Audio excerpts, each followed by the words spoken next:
Da na nee nee nee. Nee, nee, nee, nee, nee, nee, nee,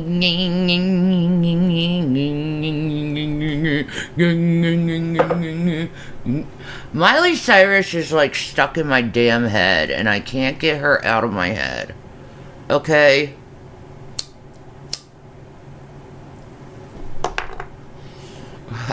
Both me and Jason, we have had flowers in our head for days now. I've listened to it enough times that I'm close to being able to sing it. There you go. I'm close to that.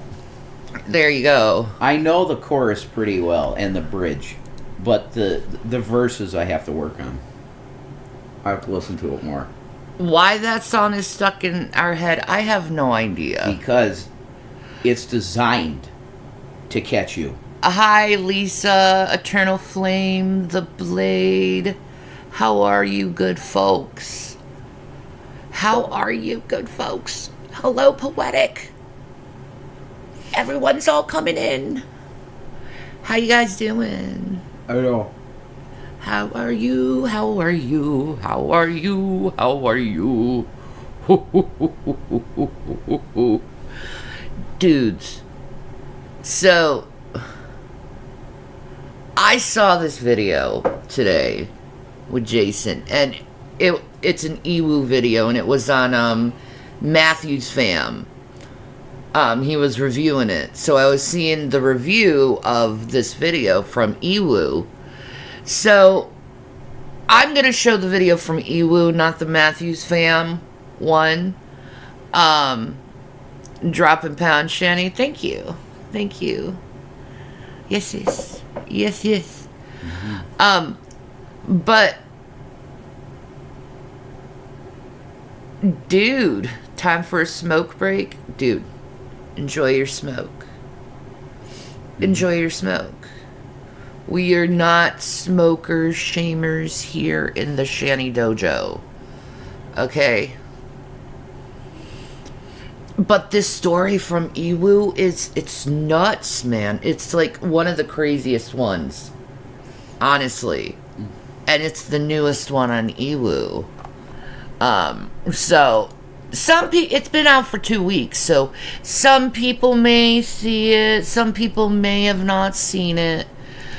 But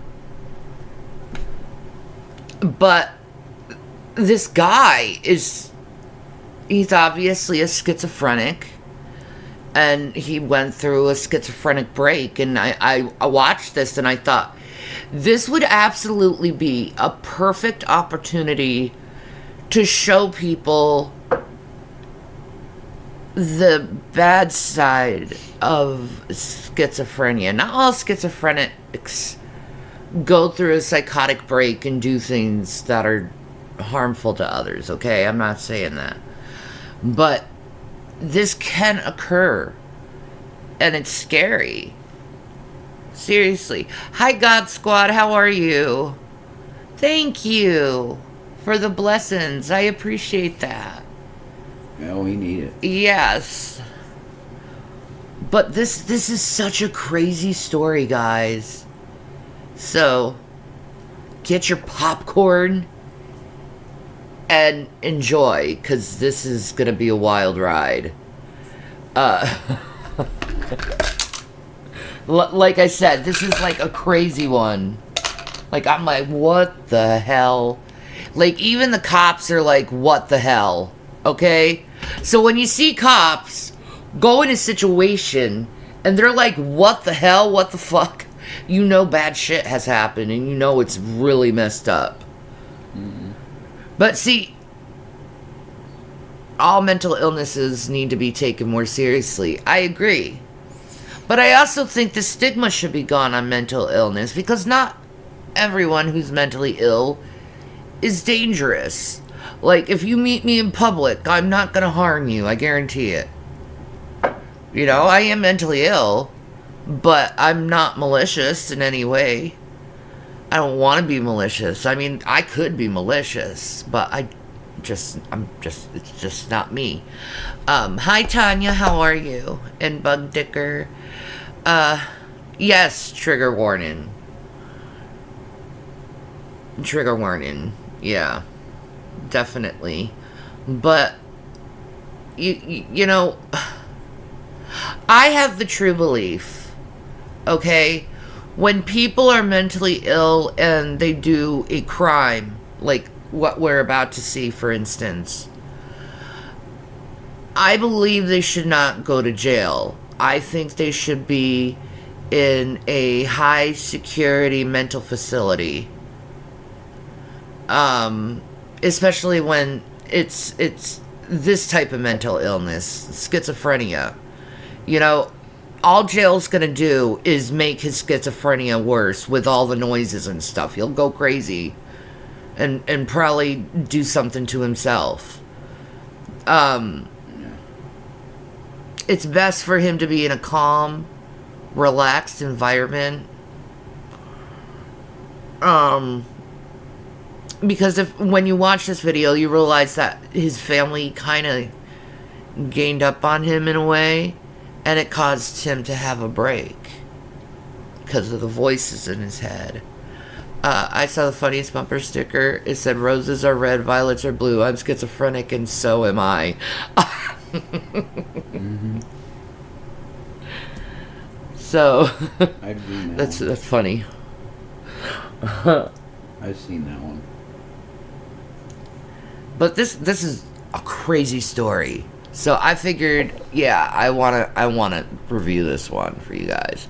Now, it's not a blind review.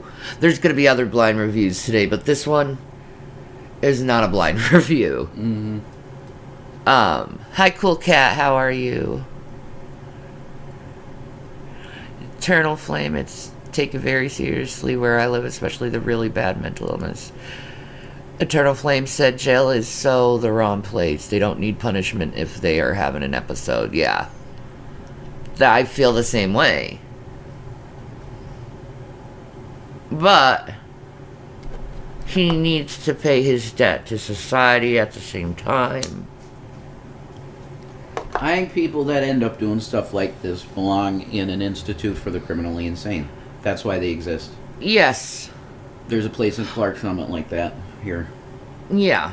If you do shit like that, that's where you go. Yeah. Alright, let's show this video. It's like Arkham Asylum, but that's true. not the shit they did to people in Arkham Asylum. Well, that's true. But that's what it's like. See their corpses, they're foaming out the mouth, they're still convulsing back there. Their wounds healed though. Is that normal? That's not normal.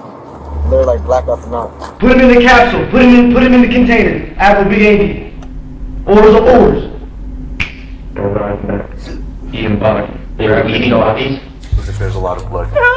Wait, they're all let dead. You know, that like a quarter of the top of the screen, it looks like, is being cut off. I'm just letting you know that. Let me figure this out. 1 minute. Yeah, you're right.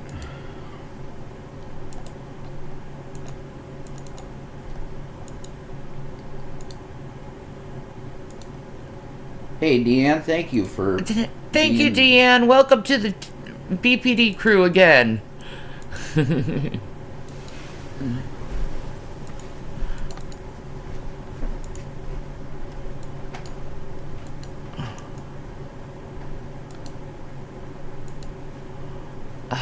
I can't freaking do this, man. Why isn't it now?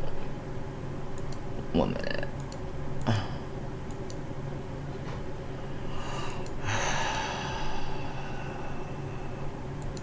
Sorry.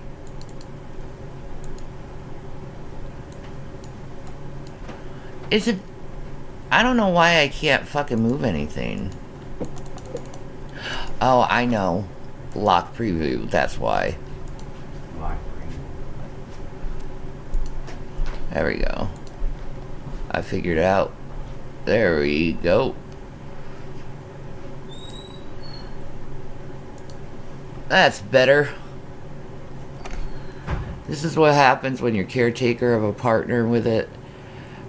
I wouldn't wish it on anyone, and if someone has to call 911, then do it. Ask the police if they know about the disorder.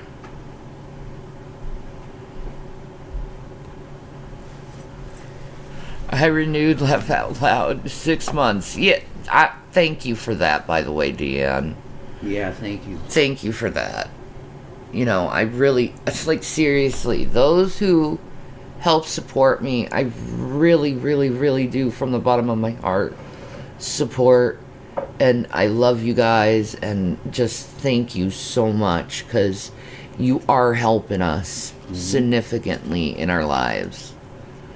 And I just want to thank you for all the support, all the love, all the goodwill, and blessings from everyone. Yeah. I really do. Like I said, I kind of want to transition away from foodie, because it's just the same shit over and over again. You know, I spent a whole month reviewing foodie, okay? A whole month. And the whole time, she acted like a baby. Hi, Tam Tam, how are you?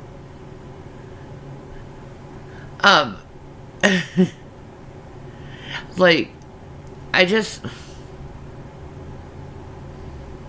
her content's boring. And it doesn't help. It doesn't help you. It doesn't cause you to think. You don't learn anything. So it's like,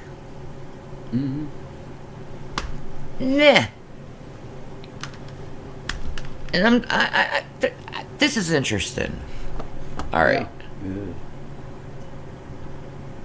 It's horrible, but it's interesting. Right? On October 13th, 2024, deputies from the Bernalillo County Sheriff's Office receive a call from a concerned neighbor who heard about half a dozen gunshots somewhere nearby. When authorities arrive at the neighboring residence, they're greeted by 24-year-old Adlai Mestre and clear evidence that something horrific has recently happened in the home. Answers about this tragic case wouldn't come easy, not only because of the suspect's bizarre behavior, but because he didn't plan on staying in custody for long. I'm commanding you. What is he doing? Angel, come on. Open the door.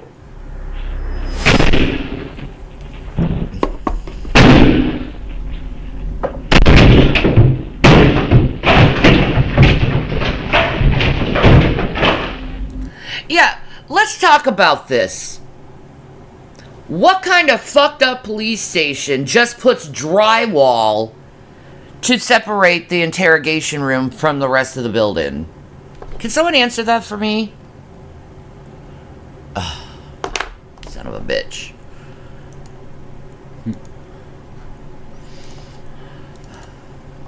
It's because the light changed. Configure. No, that's not it. There we go. So, is it wrong that Ewu triggers me now after they covered my friend being attacked and then didn't answer any of the emails from her trying to link? No. I had no idea. Chase. BPD crew is a shit. Oh, I saw this one. They caught him again. Yeah. But still, just drywall in the interrogation room. Yeah.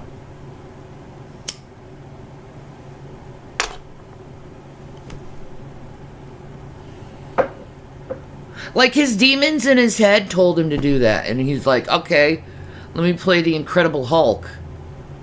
I'm free. Woo! How are they going to patch that shit up? They better put some bricks or something there. Like steel. This is a flaw to the system, guys. Okay, and this could teach a lot of people. Try to break through the wall and escape, you know? I mean, give me a break. Anyway.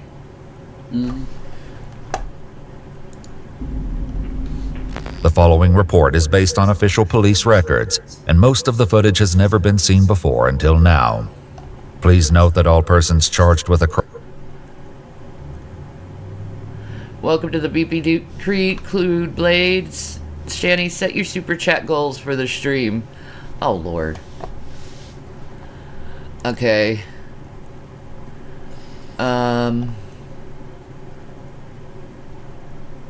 Wait, let me...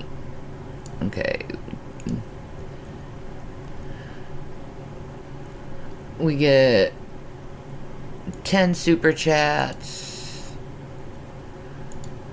That seems fine, yeah. for 3 hours. What shall we do? I don't know. How will we celebrate?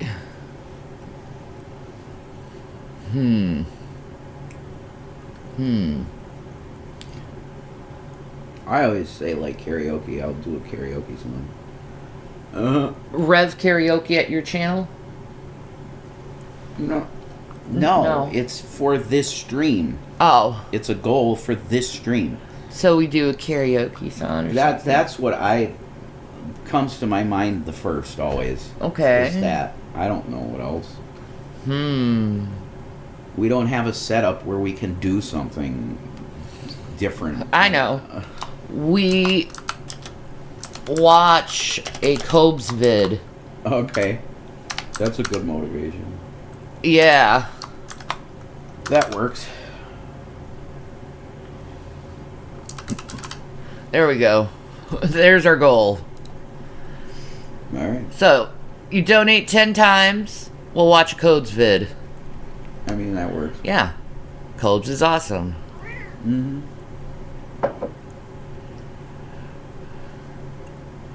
The Blaze Lake, it was a gift membership. He said, I got it. Duh, I'm high.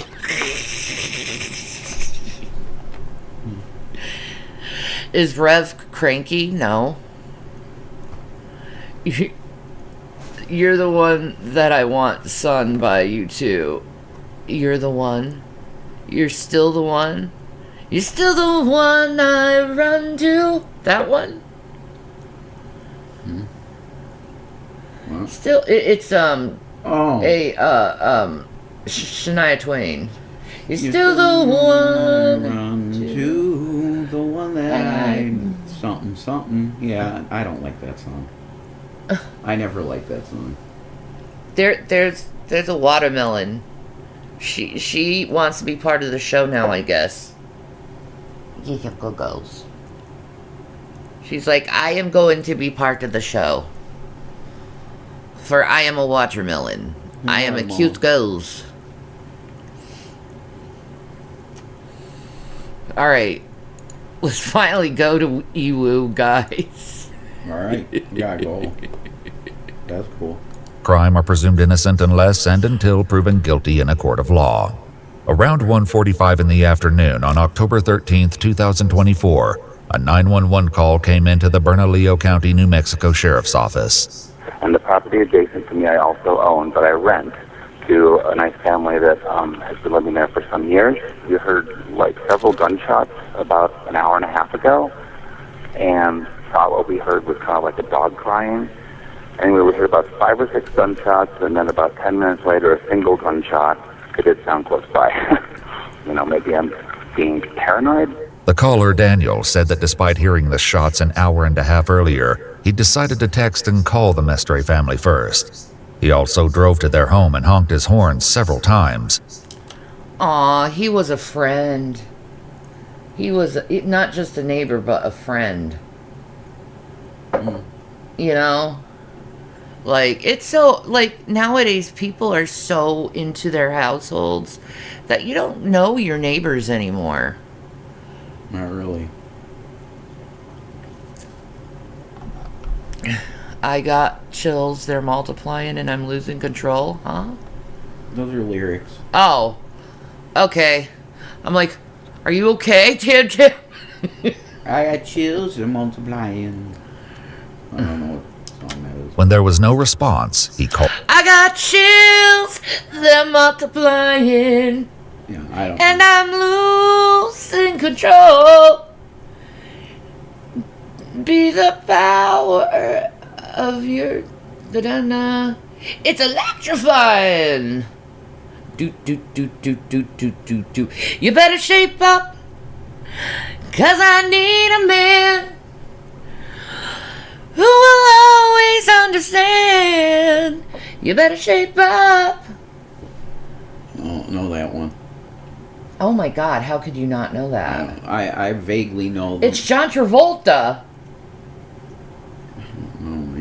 You're the one that I want. Oh, you are the one. Is that Grease? That is Grease. That's Thank Grease. you. Okay, Grease. Yeah, you're the one that I want, Grease. No one is social anymore. No. Took me a while to figure that out, Tam Tam, but I figured it out. See, I'm a little fucking jukebox in my head. You're a jukebox, yeah. Definitely are. There's so many songs up in my head and memorized. The Wookiee in the house. You're one I need. Oh, yes, indeed. Well, there's the Thank you, DN, for the $5 super chat. Thank you so much. I give you a heart and a like. Thank you. Thank you so much. Called the authorities. It isn't until 2:50 p.m., about an hour after the 911 call, that deputies arrive at the Mestre family home. Sheriff's office. Nothing could prepare the two deputies for the troubling encounter they were about to have. It is, sir. My family rushed me. Rushed you where? My room. What do you mean? With a knife. Come out here real quick, then. Yes, sir. What are you talking about, dude? You have any weapons on you right now? Yeah, I do. Hold on, no, don't reach. No, You see how compliant he is? This is what schizophrenics do right after they have a break, is they get very compliant. They start mumbling. Sometimes they start rocking. Yes, sir. Yes. Very monotone. No emotion at all. That's why I found this video so interesting, because it really did show how a schizophrenic break looks like. Oh,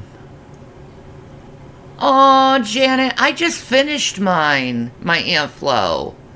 I'm so sorry. Hey, if I was there, I'd give you a nice massage and get you a nice warm, like, water bottle and put it on your little belly and, you know, make you feel good.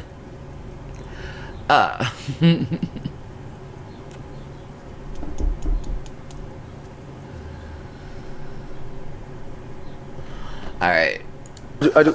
Go on, turn around. Yes, sir. You're just gonna tell me what's going on, okay?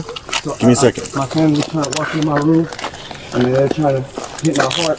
And my dad had a knife, and my sister had a sledgehammer, and He hit his sister with a sledgehammer. I thought it was a meat tenderizer. He says sledgehammer. I guess it may have been a meat tenderizer, but it looked like a sledgehammer. But meat tenderizer looks like a sledgehammer in a way. Kinda, I guess. God, that had to hurt so bad. Bash someone's head in with a meat tenderizer. Ow! This is fucking nuts. And he was stabbing her. He shot her. Like, he really fucked up his whole family. The rage. Holy crap. And then I killed it. But however, I found their bodies and their wounds were healed. Okay. Do you want me to show you? In a minute, okay? We need additional units. It was crazy. I don't know, like, I shot him in the head, and then they were convulsing. What's your name? Adlai. Adlai? Adlai. Are you okay, man? Yeah, no, I'm honestly shook. You're shook up? Yeah. I got a pistol in here. Oh, I was gonna put on my white. It was crazy. Is that normal? Wookiee Lover just said at Jason, there's bread. Thank you, Wookiee. We really do appreciate Thank you, Wookiee. every single time, because I'm telling you, when I told you help us I'm serious, because I'm spending every bit of money I have every day pretty much on food, because Everything's expensive as they hell. took everything away from us, really. Yeah. They cut our EBT card in half, less than half than what we had. So it's gone almost immediately. Mm-hmm. So you've been feeding us.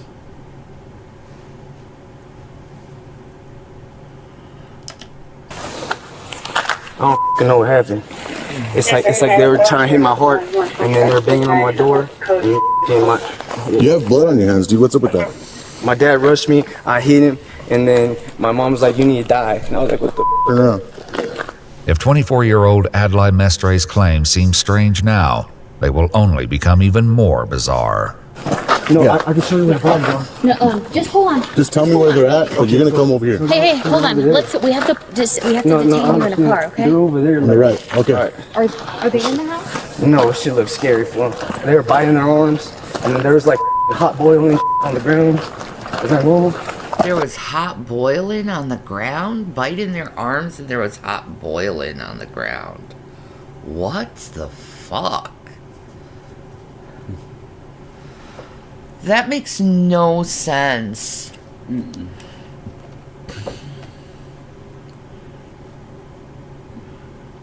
Mm.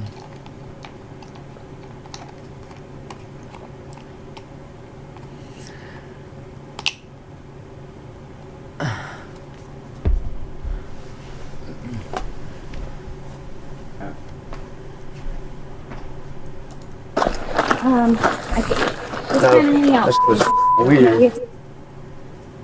Did you use that gun at all? I did. You did? Against who? My dad. Hi, princess. How are you, beautiful? My mom and my sister. I don't know what the they were doing.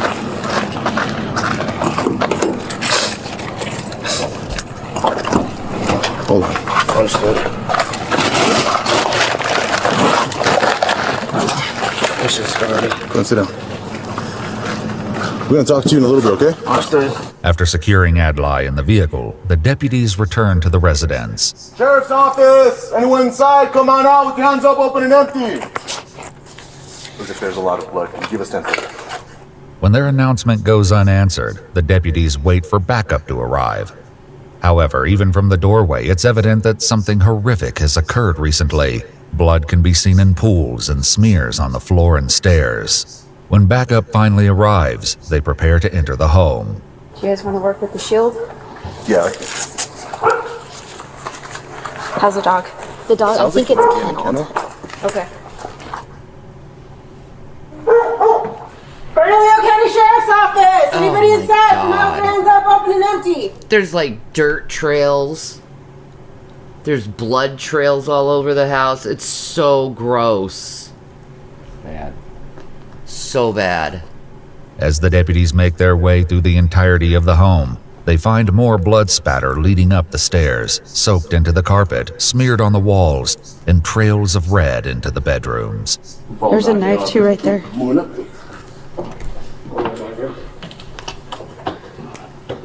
What's that? The showroom is gonna wrap around to the right on the whole hallway. Cool. There's no hang on here. There's a lot of blood. Sheriff's Office! Shell casing. Looks like someone was dragged. Yep. In another part of the home, they find evidence that one of the family's dogs has also been injured. I think this dog was shot too, so some of the blood may be coming from the dog. With no sign of Adlai's family anywhere inside, they head into the backyard. The dog is in a kennel, and he shot the dog when the dog was in the kennel. It's so evil.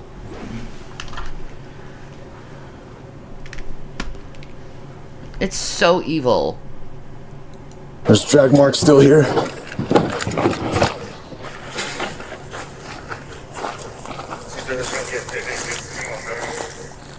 These are drag marks. Let's try and stay out of them.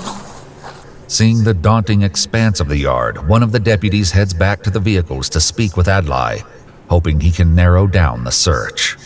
Please don't kill me, officer. I'm not gonna kill you, dude, but I need to know where they're at. Alright, did you see that dog? I can show you. No. Okay, so no. Where are they? Are they inside the house or outside the house? They're in the backyard, so I was gonna bury them.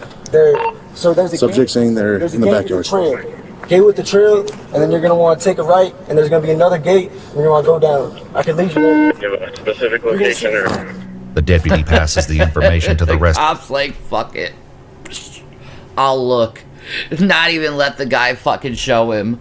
Like, I ain't gonna have you freaking run on me. Thank you, Team Tam Tam, for the $14 super chat. Wow. For toe beans. It will go for the toe beans.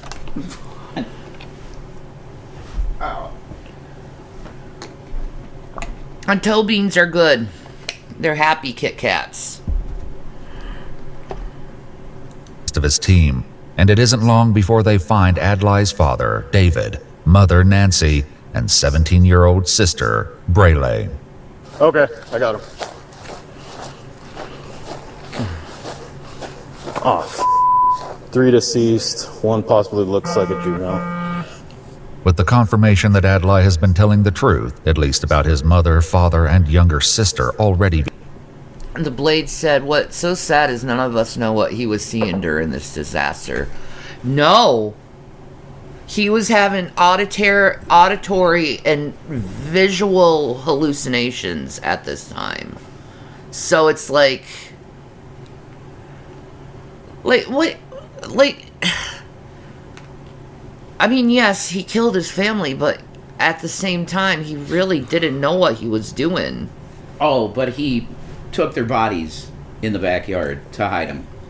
Give me a break. But no, when you're spiraling, you really don't know what you're doing. Yeah, okay. Like He wanted to kill his fucking family, and he did. Yeah, he did. but you can see, like, in the interrogation that he's like talking to someone, and it's like he's on a mission or something.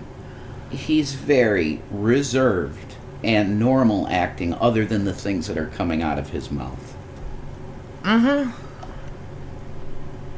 When you kill your family and put them in the backyard, that screams premeditation, and that's why they charged him with first-degree murder, which is appropriate. I never said that. It's all appropriate. But at the same time... No, there's no same time. I don't think. You're All right. busted. All right. If he just left the bodies out to rot and he was there 4 days, that is total schizophrenia breakdown, and he knew what he was doing. Being dead, He just did. the deputies search him again before transporting him for questioning. Did you see their corpses? They're foaming out the mouth. Were they still convulsing back there? Can you find the bodies? Yeah, we found them. Their wounds healed though. Is that normal? That's not normal. And they're like, Their wounds healed. He's crazy.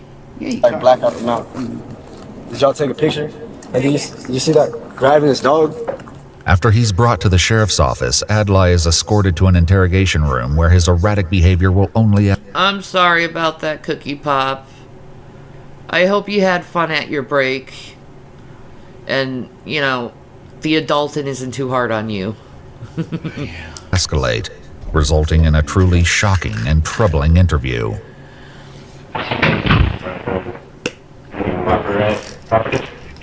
Cool, man. I'm gonna have him take you out of handcuffs. Go ahead and stand up. Get you out of handcuffs. It's a little easier if you stand up, okay? So, before I take you out, man, no problems, right? You're not causing any problems down here? No problems. No problems? Cool. While this may be true for now, Adlai will eventually cause the sheriff's department significant trouble. Just go ahead and hang tight for me. If you need anything, just knock on the door. I'll come back, okay? After some time alone, during which Adlai barely moved except to seemingly acknowledge something no one else could see, the detective returns again. Hello. Again. Like I said, my name is Cameron. I'm with the sheriff's office. Okay, so I'm one of the detectives that's out here. Just gonna come talk to you about what happened today, okay? Almost as soon as the detective returns, Adlai launches into a rambling story. So, I would like to ask you a few questions about what went down. So, first off, is English your first? Around 9 p.m. we're like facing, there's like seismic wave. So I was just aiming at cell towers, top of Big Bend, top of Seattle, and then I was hearing a lot of seismic waves, and a lot of women were hurt. So then I helped the woman pull coins out of her vagina, and then healed her. And got a submarine, and next thing you know, the seismic waves would have stopped. He ended up in a submarine, and next, you know, the seismic waves stopped. Like, he was like I said, he was like on a mission, like wartime or something like that. It's bizarre. I've never seen something like this before. Because they're only down for like 34 seconds. And next thing you know, those seismic waves wouldn't stop. My family starts convulsing.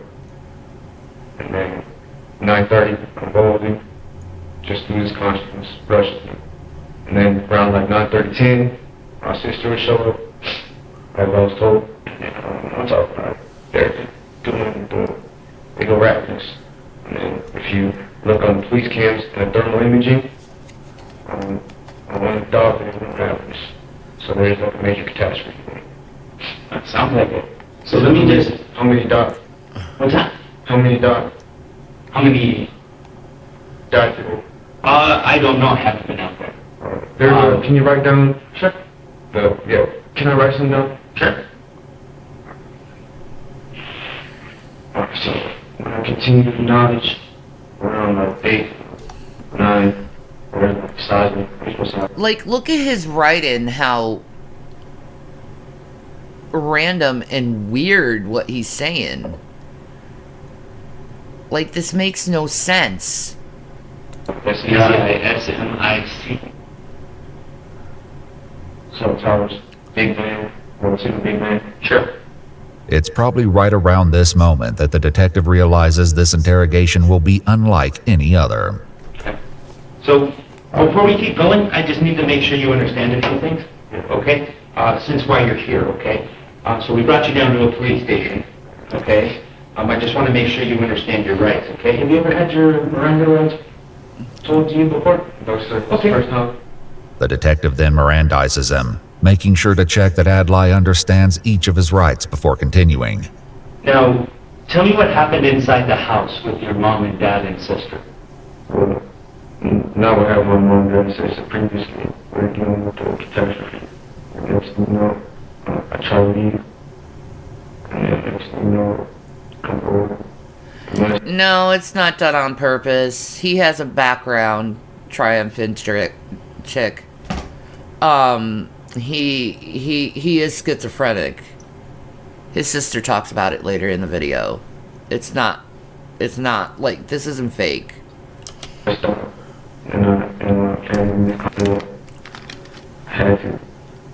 And when you say you had to, what did you have to do? Kill. Okay, you had to kill him. Okay. And they lost consciousness, and I don't know what they do. They're raising, they're riding back. And like half an hour later, eating bodies. They were eating bodies? Grabbing the dogs. And then I had to shoot the dog. You had to shoot the dog? And I was winning everything. I was clean, but then I heard the police. During the clearing of the home, one of the deputies noticed something peculiar near the back of the house. Got a bunch of blood over here. Yeah, this was cleaned up. Another noticed a blood-covered mop. Is that bleach? Adlai also mentioned that he shot one of the family's dogs. The animal was transported for emergency medical care after suffering from 3 gunshots. However, it could not survive its wounds and had to be euthanized. So, where was your dad when all this was happening, when you shot him? Was he in his room or living room? I just used thermal imaging camera and you check it. Well, I'm just asking what you know. On 55-year road? 55-year road? Yep, I've got it at the top. Where did you shoot your dad? I shot my dad in the room. In the living room? And did you shoot him? Where did you shoot him? Well, at first I just hit him, and then I was like, I'm going over the guy. And then I killed him. Where did you shoot him in the head? Did you shoot him in the chest? I was shot. What about your mom? Where did you shoot your mom at? My mom was saying that the guy killed you. I heard the fuck. Though deputies found shell casings at the home, they also uncovered other evidence at the scene, including a bloody meat tenderizer and a knife. After discovering the bodies, some of the deputies at the scene speculated about how exactly Adlai's family was killed. Shot him then? There were shell casings inside the house? There was a knife on the ground too, with blood all over it. In his interview, however, Adlai isn't adding much clarity about what happened. Well, my dad said the same thing. And then I don't know what they got for this. Can you put possessed? Sure. So you shot your mom. Was she upstairs or downstairs? She was walking down, just talking crazy. I was like, shut off. I brought my father. And then my sister, same thing, just got scared. And I shot through the wall. She raved, shot her through the head. Oh my god. Wow. This guy seriously needs mental help. Badly. Well, he probably is now. You know, he probably came out of his psychosis and now he's like, what the fuck did I do? You know? Her sister. I was the only time I'm gonna kill my mom, my dad, my younger sister. Pretty younger. Adlai emphasizes that he's referring to his younger sister, as he also has an older sister, Nancy Jr. Investigators have tracked her down, and the morning after Adlai's interview, they have the daunting task of informing her that most of her family has been killed. There's really no good way to tell you. So, your mom, your dad, and your sister are dead. Yeah, he raped his sister. He said he did. You hear that? Yeah, he said it. It was on the closed captioning too. Like, what a freak. I wasn't expecting them. I was not expecting them. And unfortunately, I arrested your brother, Adelaide. Our deputies went over there, and your brother was there, and you know, he clearly had signs that there was some things that weren't good. So That poor girl. She lost her whole family in one day.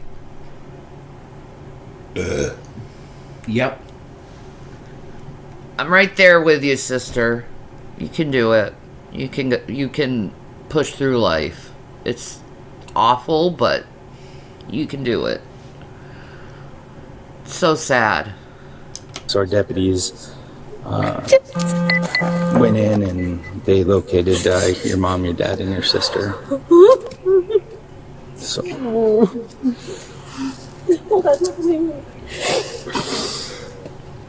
Where were they in the house? So it looks like, they were actually found outside. It looks like it happened inside. And he dragged them outside. It looks that way. Where was the initial splatter at? It's hard to tell because it was everywhere. Oh, that poor girl. I was expecting for you guys to tell me that he's dead, not that they're dead. This is awful. I expected one days for you guys to come. I just wasn't expecting it to be my normal family. Like this, yeah. Nancy Jr. wasn't the only one who had to be informed of the tragedy. The neighbors who initially called 911 were also told. Basically, what we can tell you is unfortunately David, Nancy, and Brielle. Braley? Yeah. Wait, what? They're all dead.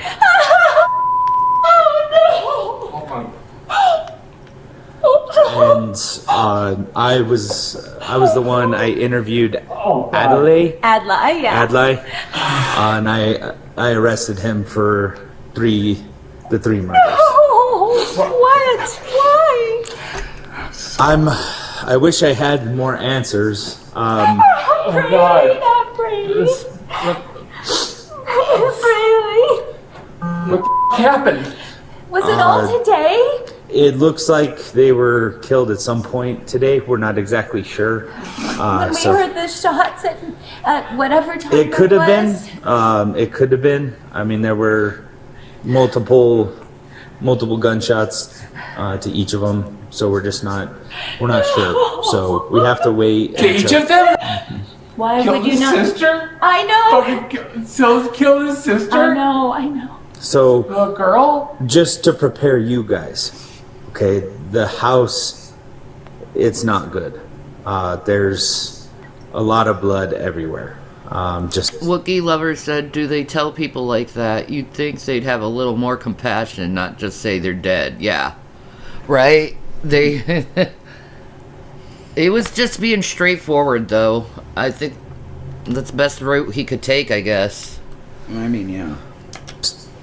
Being honest. As those who knew the Mestres reel from this news, back in Adlai's interview, the detective continues to try and make sense of his story. Where did you take them after you shot them? Well, I buried them, so there's like a trail. Okay. And then I open the gate, take a right, underneath. I swim down the trail, put them all in the ravine. And why did you put them in the ravine? Because I lost consciousness, and you can take a picture. You ever write some down? Yeah, I'll give it to you. I feel like you're tampering. I'm not tampering anything. I'll show you what I'm writing. How about I write a note? Okay? Buried in the ravine. Position. Try to kill me.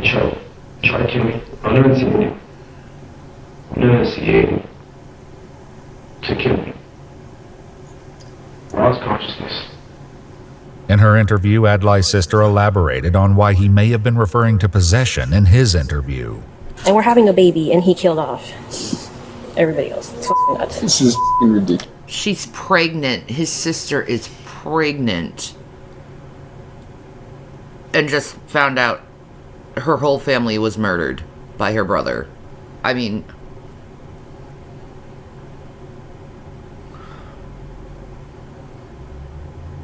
She has to stay calm for the baby. But how do you stay calm? Crazy. Julius. Jesus. What a piece of shit. I'm sorry, but what the is wrong with him?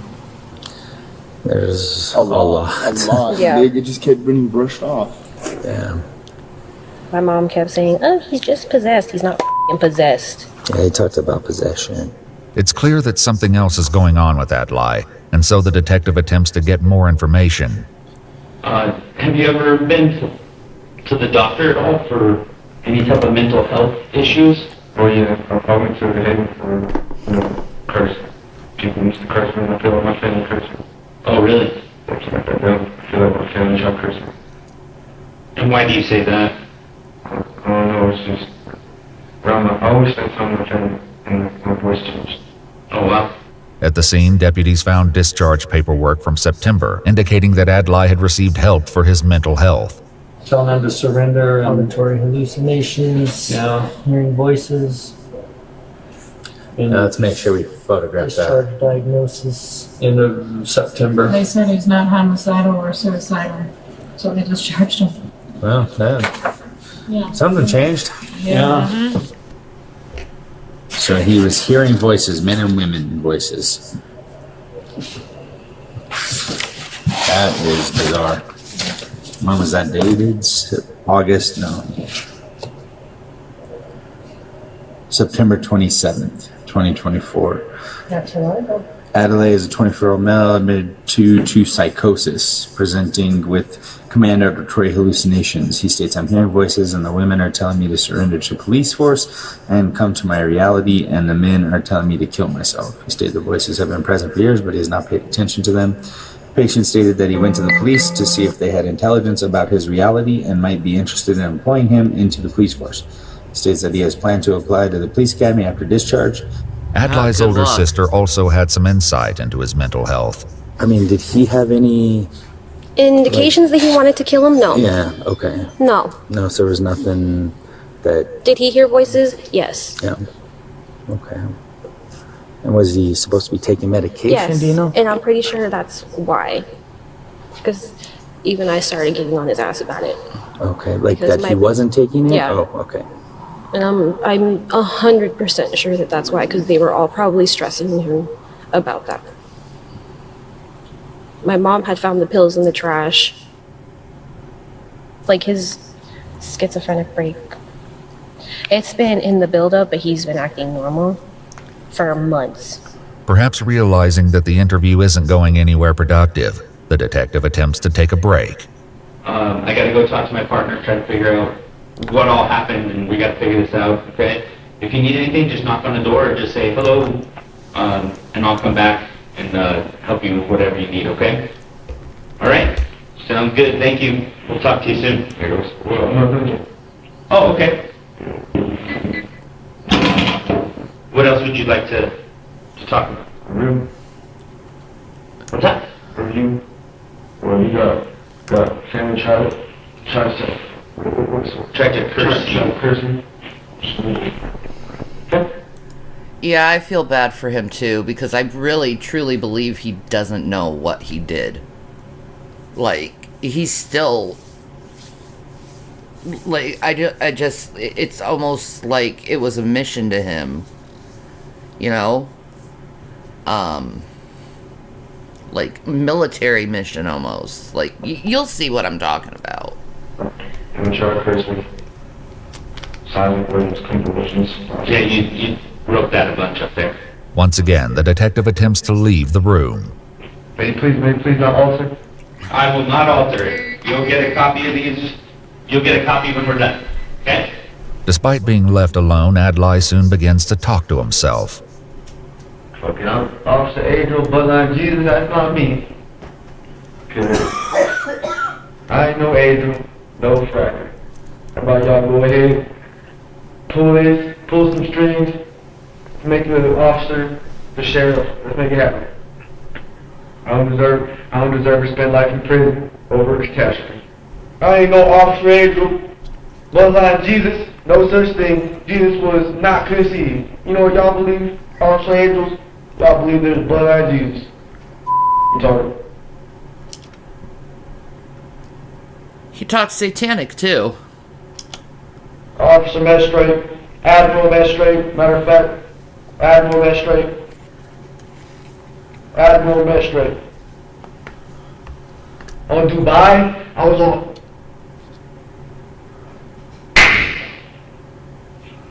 As things grow even stranger, Adlai begins directing his ramblings towards someone that no one else can see.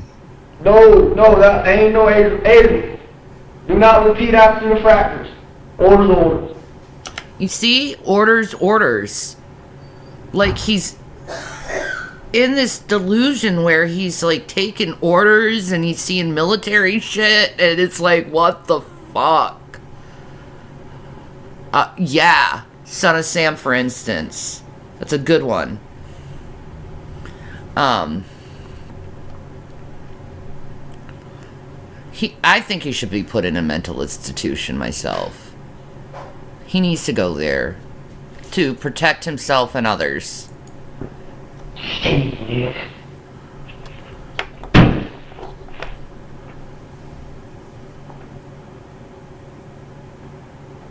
Big 8. Admiral Big AD. Admiral Little Big AD. You got him?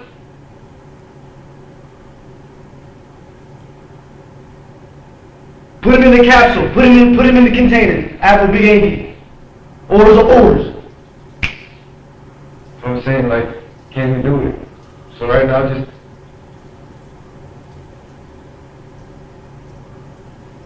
You did the 8? You got more detail? Fine print? Adlai takes a quick break from his monologue to relieve himself in the corner of the room. Y'all just trying to kill me. Give me life.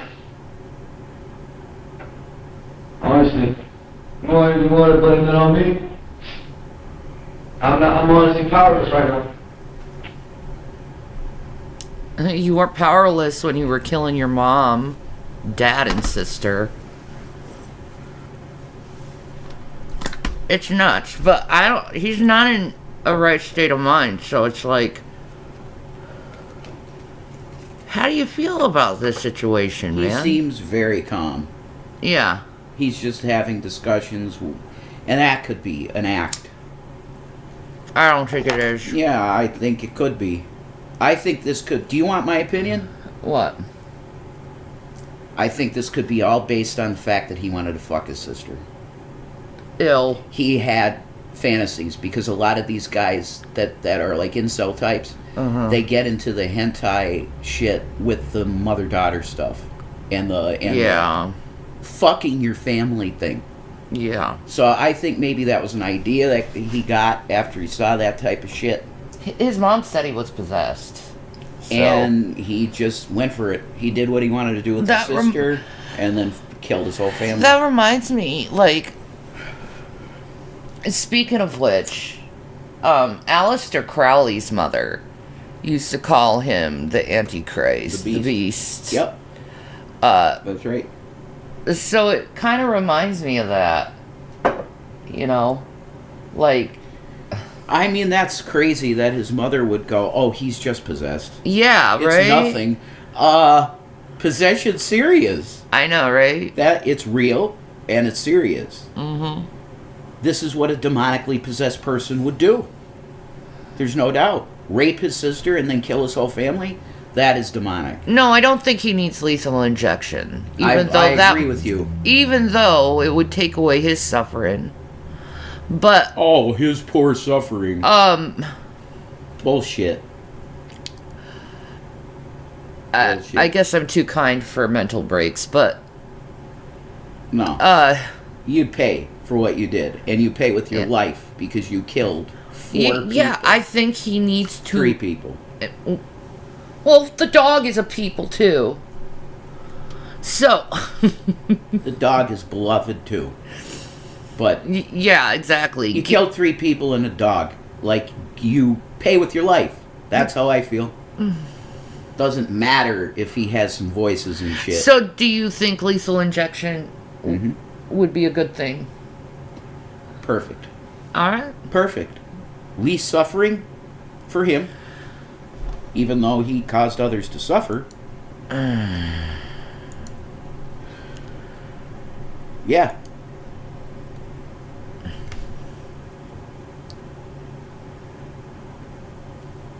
After being in the room alone for about 40 minutes, Adlai begins to grow more distressed. Tell them to unlock the door. I can't. I can't. Risho, open the door, please. No, can you just let me out? Look, we got him.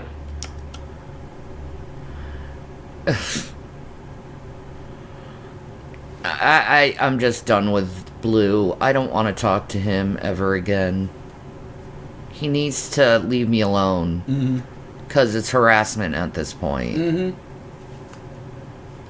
Like, I said no. I don't want anything to do with you, Blue. And you continue to come to my chat. Yeah, just go away.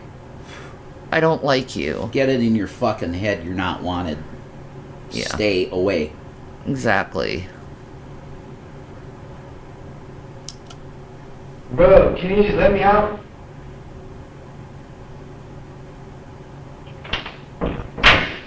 That's what I'm saying. Like, if he went to prison and everyone, like, gets on him, he might go into another homicidal rage. He belongs in a mental institution.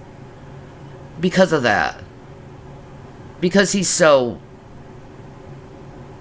volatile. Bro, y'all suck, man. Yeah, you can await execution in a mental facility. That's what I would do if I were the judge in the case. Yeah, I'm gonna try to keep up on this guy in particular because his case hasn't been adjudicated. Adjudicated. Yes, that's correct. Exactly. Still waiting for that.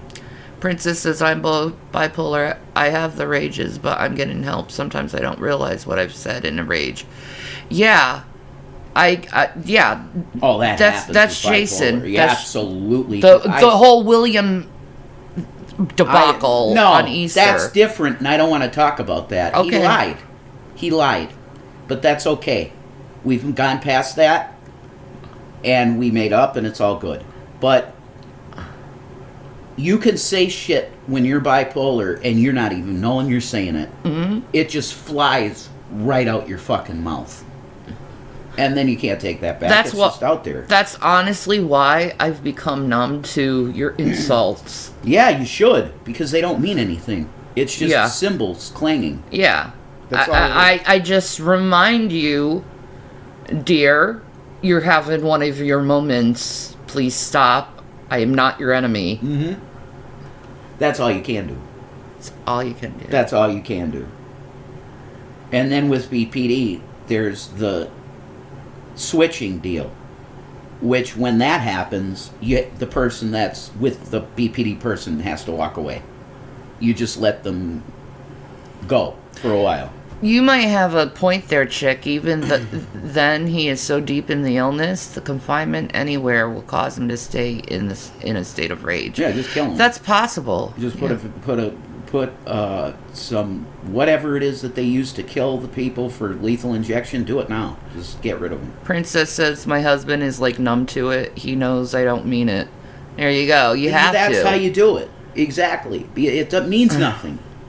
A bipolar moment means nothing. Yeah, like William, the next day, he was like, his dad feeling better, you know? Because he knew it was mania.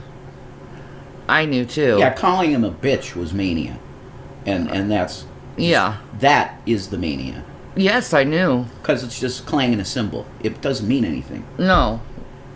But... You are better at controlling that impulsivity. Rehab. That's the rehab. So, the rehab helped me a lot with that.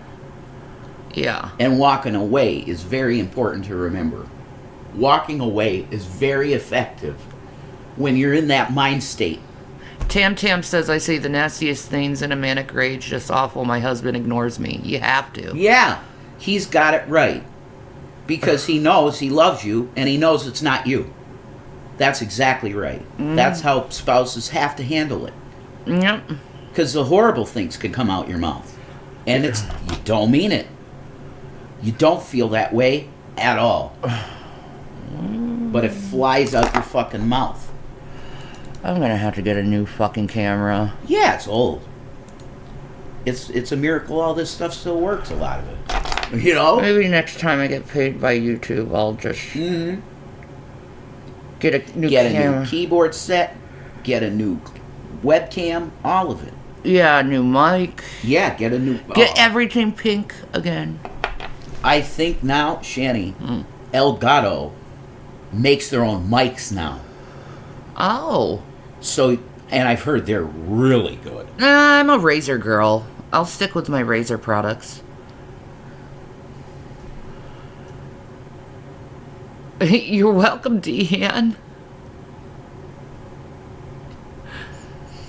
Toto said when you break a mirror and glue it back together, it's fixed, but never the same. Exactly. Exactly. Yeah.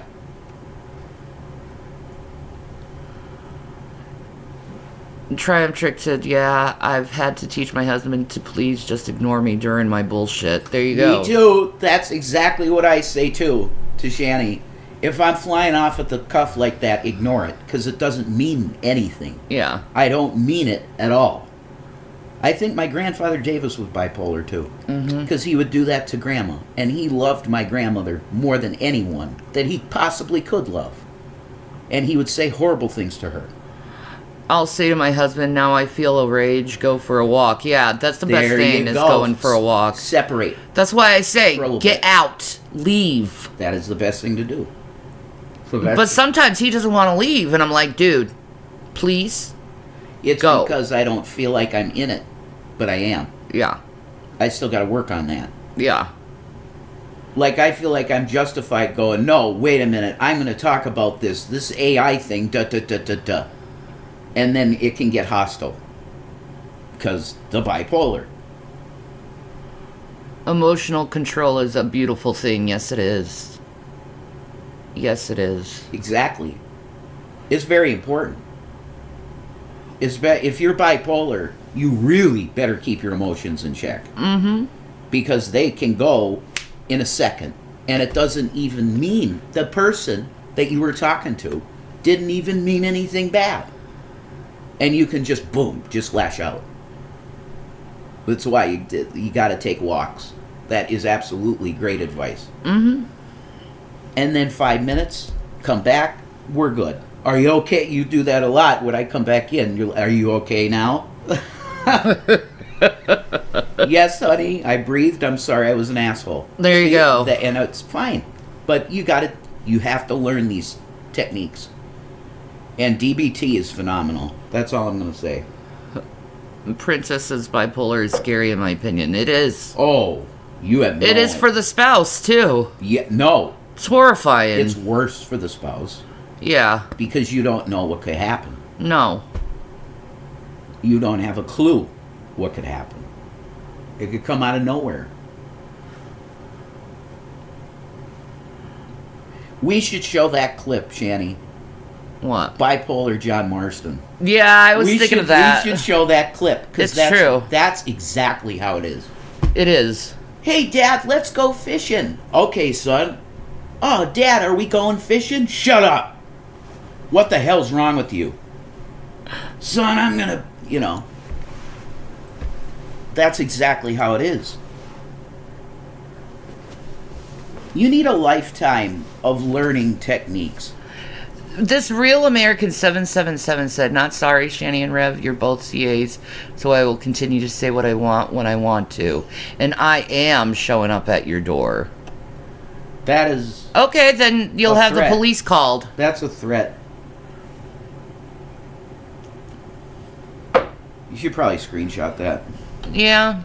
That's a threat. That's a direct threat. That's definitely going in an archive. There we go. There we go. Very good. Your name is on our hard drive with a threat. Real American 777. Be aware of that. Let me see. Let me see if I can find the clip. That was blue again? What a sick freak. Mm-hmm. What a freak. That freaking weirdo sounds like the person we're watching right now. What's wrong with people? I don't know. Blue is psychotic. Yeah. Like, he might be bipolar too severely. I mean, that's a death threat. Or that's a threat, not a death harassment and bullying. Yeah. Yes.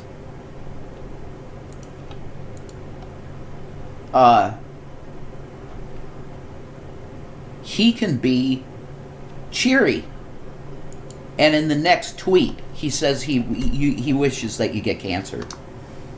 He is fully psychotic, guy. All he does is smoke weed, drink, and play the banjo. Like he's very mentally ill.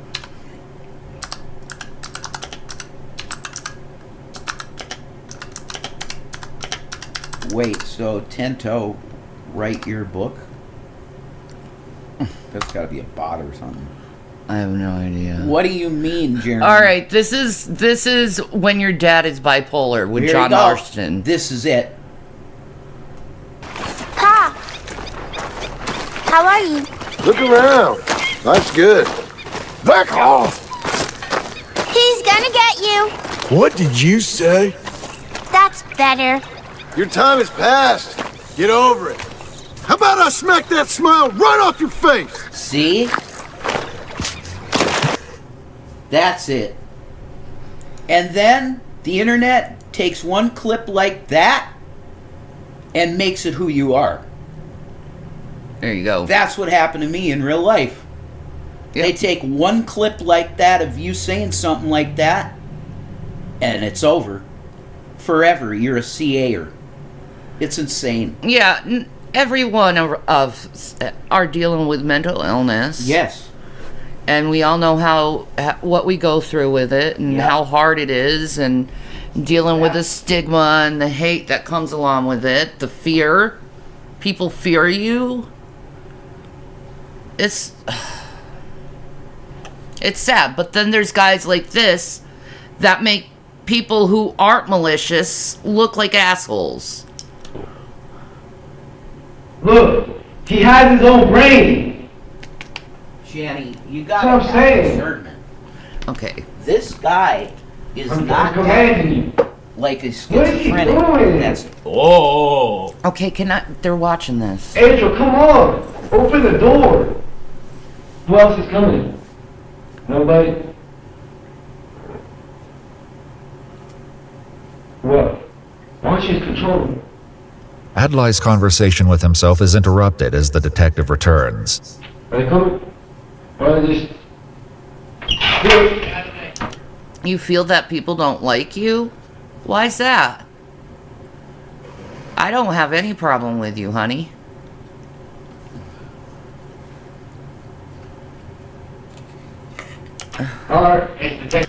No one wrote his book, stupid. Take care of it. Go and sit down for me, okay? Alright. No AI wrote his book. He wrote his own book. So... AI writing didn't exist. You should have told us, dude. We would have taken you to the bathroom, bro. Alright. God. So here, what I need you to do, man, is just take a deep breath, okay? Okay? We got a lot to do, so just take a deep breath. Okay, you've been yelling a bunch. You doing okay? May you please release me? What's that? May you please release me? Release you where? From this? We can't, man. Thank you. Yeah, we can't. So it's gonna be a little while. Just hang tight, okay? Please. Are you gonna send more soldiers? We have no soldiers here, man. We're all... You see that? Are you gonna send more soldiers? This dude is seeing military shit in his head. Princess says, with having bipolar and BPD people around me, I always feel people don't like me. That's why I like coming here. I feel welcome. Oh, bless your heart, honey. You're welcome. I know how you feel, though. Like you're in a room full of people and you feel completely out of the loop. I get that all the time. Okay? But I'm not gonna judge you over what you go through, you know, because it's hard what you go through. And God bless you, Princess. Yes. For going through something so... That is rough. Ooh. Yeah, that feeling. Yeah. I hate that feeling. I've had it so many times in my life, like, I don't belong here. You know? Because, like, no one's really interacting with you, and you're just, like, looking around, wishing someone would interact with you. I mean, I get that.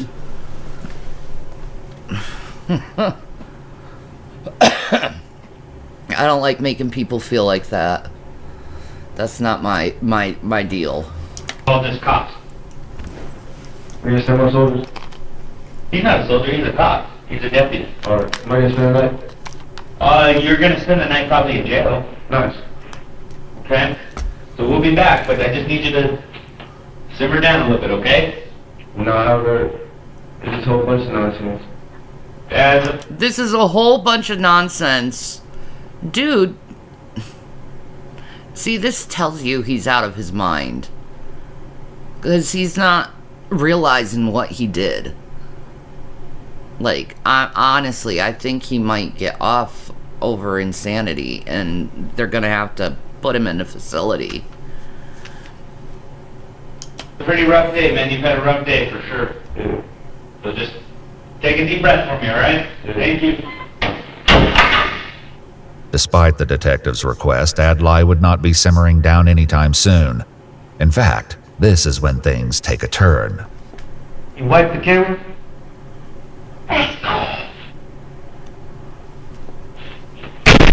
Damn.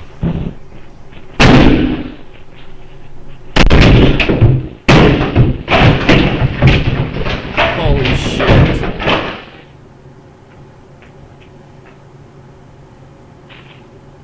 Hey, stop it! Damn.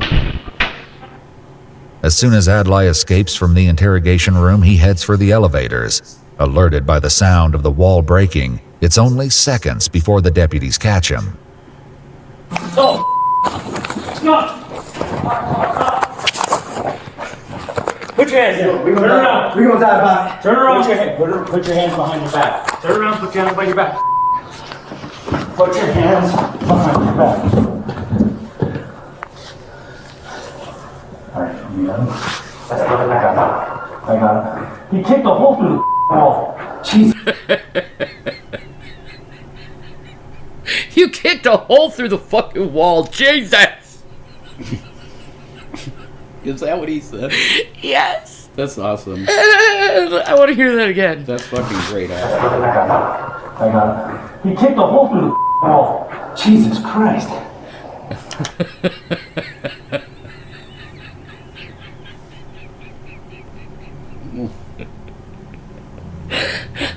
Poor cops. I feel so bad for cops sometimes because of the antics of people. Like, they're just like, I'm just trying to do my job, because that's what cops are. They're just trying to do their job. The majority of them are nice guys. It's the truth. Especially the cops in my area. Shout out to Blakely Police Department. Fucking love you guys. Yeah, they're great. That's right. I mean, that is a proper reaction to have to... It is. It's like hurting cats for them. I know, right? I feel so bad for them. True. Adlai, what are you doing, brother? Y'all losing. No, we don't lose. I'm gonna have a bunch of energy lit on me. Might become powerful. Well, let's not be powerful now, okay? I just need you to relax. Realizing that the wall... They got good cops. Those are good cops. Good, solid cops that got training in how to deal with people with mental illness. They are so calm. Yeah. And, like, compassionate. Yeah. That's rare. Yeah. If a guy did that, kicked a hole through the wall, no, they would have been fucking on the fucking floor now. But since they've received their training on mental health, cops have become so much better. A lot of them, because they've gotten the mental health training, so they interact with us better than it used to be. Like, even 7 years ago. It's true. In 2020, we were treated horribly by the police. Oh my God. Horribly. But now, they've had their mental health training. They know us. They know we're mentally ill, and they try their best not to trigger us. And I thank them for that. Because being overly aggressive towards someone who has trauma, that could cause violence and make your job even harder. True. So it's like the cops have to learn how to interact with the mentally ill. Yep. And the mentally ill have to learn how to interact with the cops, because when you're mentally ill and you see a cop, the first thing you do is panic. You're screaming. You're wilding out. I have footage on this of me doing it myself. Just screaming my head off with the police. Yep. It happened. Because I was so scared. I didn't do anything wrong. I didn't break no law. Yeah. I thought they were killing you. Yeah. The way that you sounded. I lost my shit. They don't understand. When you push someone that has mental illness like that to the point, yeah, you can't do that to people. This is before Breonna's law was passed, by the way. Ever since Breonna's law was passed, the cops have gotten so much better. Because they've gotten the mental health training, and they realize being this big old tough guy, superior, that triggers the fuck out of people. And it makes your job harder, being an asshole to someone anyway. Mm-hmm. You know? Streetheart asks, where can we buy Tento? This is not the channel to talk about that. I don't want to talk about my novel or anything having to do with my novel anymore. If you want to get a copy of the novel, it's at Amazon. You can get it on Kindle for $1. There you go. Olds in the sheriff's office are ill-equipped to hold Adlai. They decide to secure him in a police vehicle. After some cooling down time, Adlai is once again brought inside in order to be photographed, to give a buckle swab sample, and to have his clothing collected. Oh, Princess said I've had police at me before when I was having a shouting range, and the police were called. They were lovely to me, calming me. Yeah, they're so good at that. And I'm like, us people who have trauma in our background, we really need a gentle, calm environment, because it's so hard dealing with, PTSD, CPTSD, bipolar, borderline personality disorder. All of these mental illnesses are caused by trauma. And it's hard dealing with that, and it puts you in a panic, sometimes a rage, angry. Yes, it's spelled Tento. Anyway,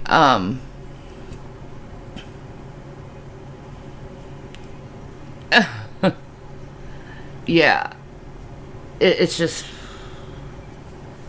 so having someone speak to you in a calm manner is so much better than someone yelling at you, screaming at you, directing you, being a total ass to you. I mean, before Breonna's Law, the cops were just so vicious and violent, and they had no understanding of mental illness. They always assumed you were faking it before Breonna's Law. So, like, Breonna may have passed because of a police shooting, but she has helped so many lives by that law because of her. Because it really is helping the mentally ill, and how the cops,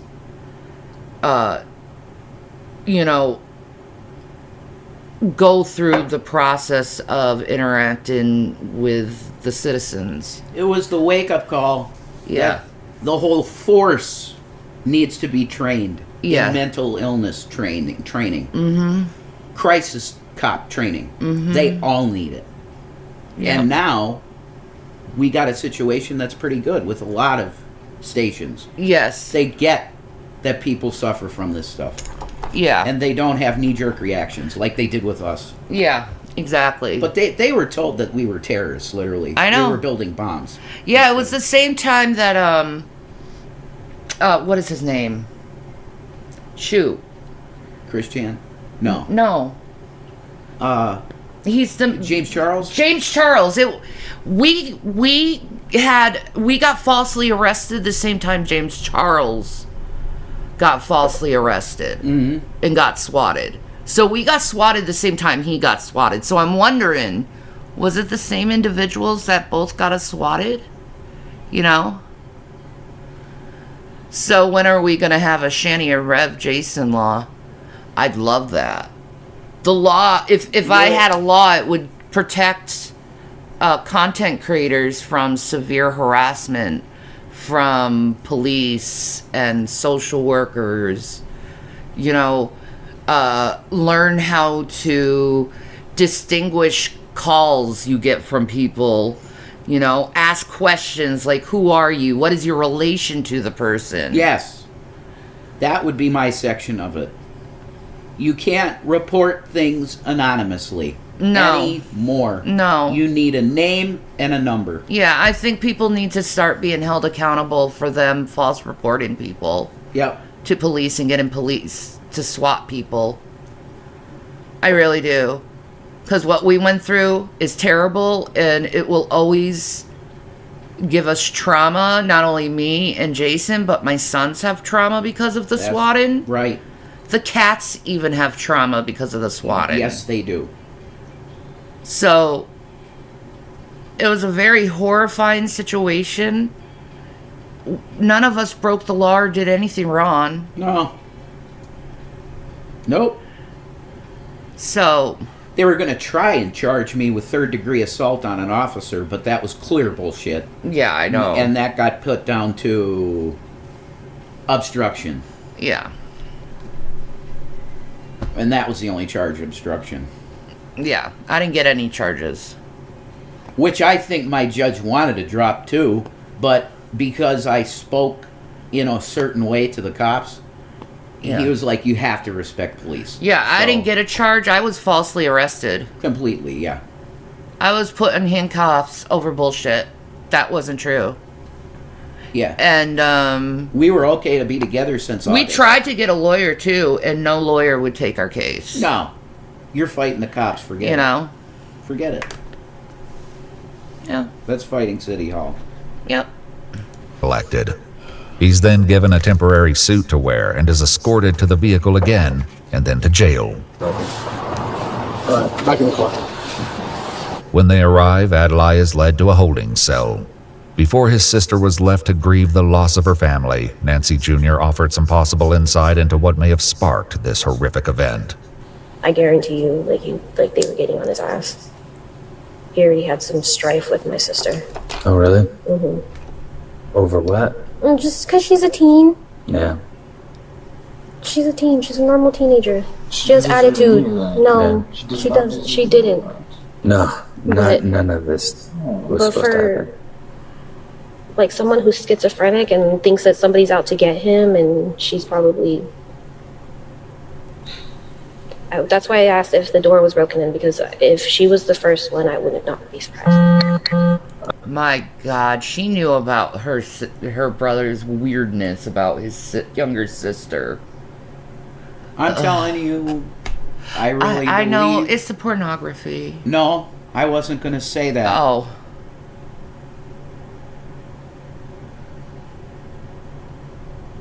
Nothing. All right.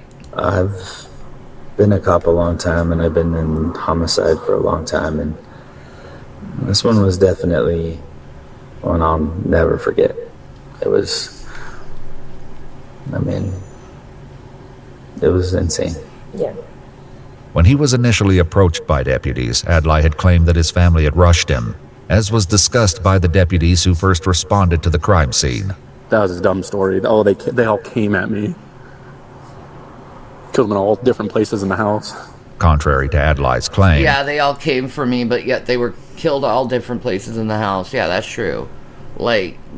But that's what he was going through in his mind, though, I think. the evidence paints a haunting picture of his family's last moments. murder. The autopsies revealed that David was shot in the arm, chest, and back of the head. Nancy was shot in the back and suffered blunt force trauma to her face, as well as contusions over most of her body. 17-year-old Brayley had a gunshot wound to her eye and blunt force trauma to her hand and face. Adlai Mestre was arrested for 3 counts of murder in the first degree, 3 counts of tampering with evidence, extreme cruelty to animals, escape from custody of officers, and criminal damage to property. Yep. He has not been convicted or sentenced at the time of this video. So I'm going to keep up on this case, actually. Because I'm interested in it. That's really loud. Is it? I'm sorry.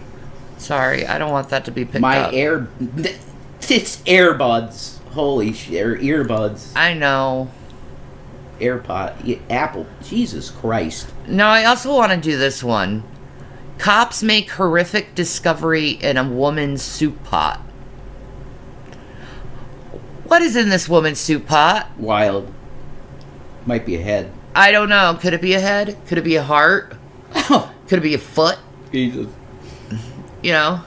You can guarantee somebody will spoil it in there.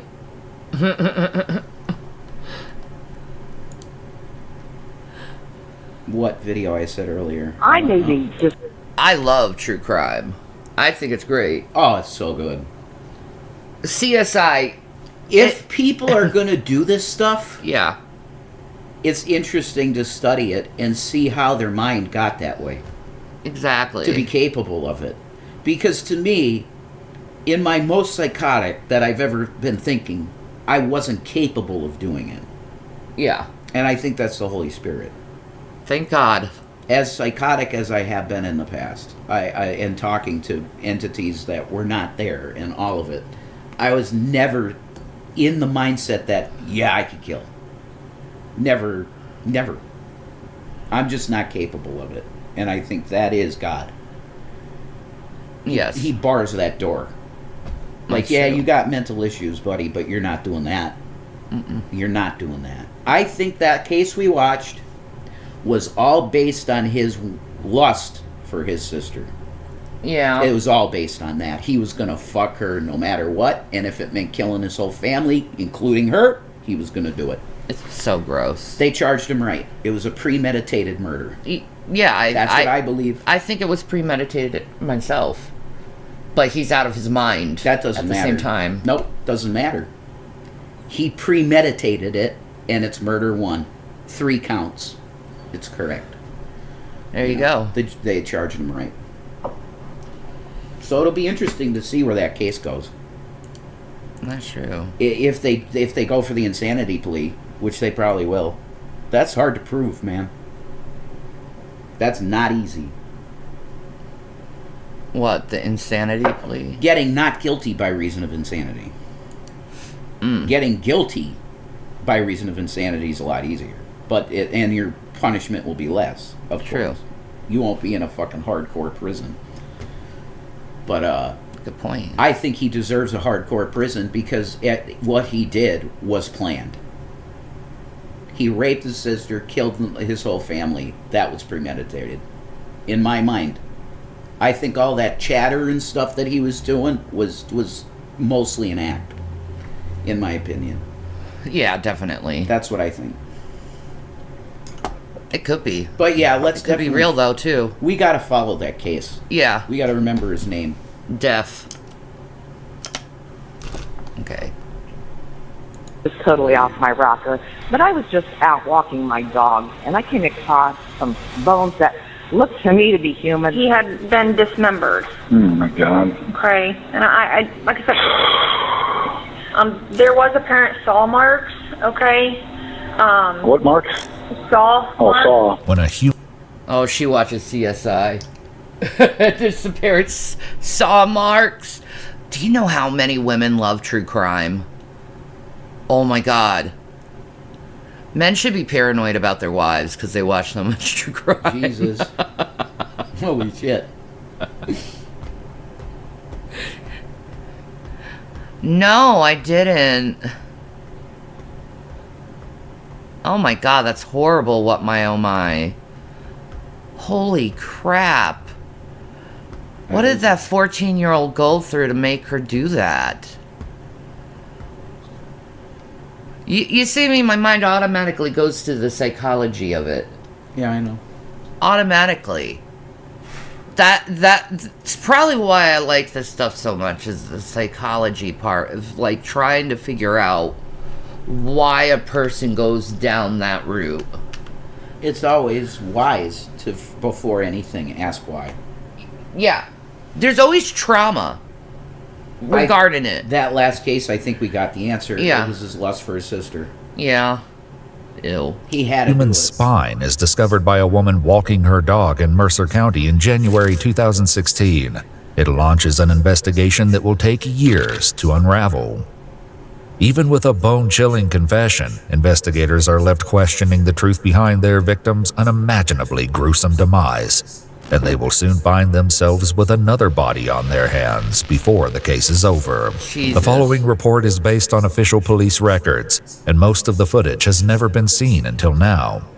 Following the 911 call from the concerned dog walker, police discovered a skeletal human spine hidden among the frozen brush in a fairly remote area in Mercer County. Though they conducted a thorough search of the area, no other remains were found. This left investigators with two main questions. Who was their victim, and where were the missing body parts? Ugh. Yeah, for that age. That's so gross. 14 years old. Yeah. They had to go through something horrible. Mm-hmm. To have them be capable of that. Like, real bad. It was her mom, and the man was her stepdad. He still loved her after all of that stuff. Yeah, something happened among the mom and her. Yeah, probably. Yeah, that's not normal for 14-year-old girls to do unless the mother is like... Well, Gypsy Rose. Yeah, Gypsy Rose, It's yeah. You can't do that type of shit to a child and expect them to be okay. You can't. You never know, Wookie. Dogs are... They'll find a body if they smell one. So... Yeah. Cadaver dogs. Certainly. I never thought of that if I got a dog that there'll be... Just one day I would... God, now I don't even want a dog because I wouldn't want to go through that. Like, walking the dog and then you see a body. Oh my God. Yeah, but you're putting at ease the mind of a family. That's an act of God. Like, that's a godly thing to do. That's true. So I would be very okay with if I found I don't want to find a body, but you're helping a family. Oh, for real. Wow.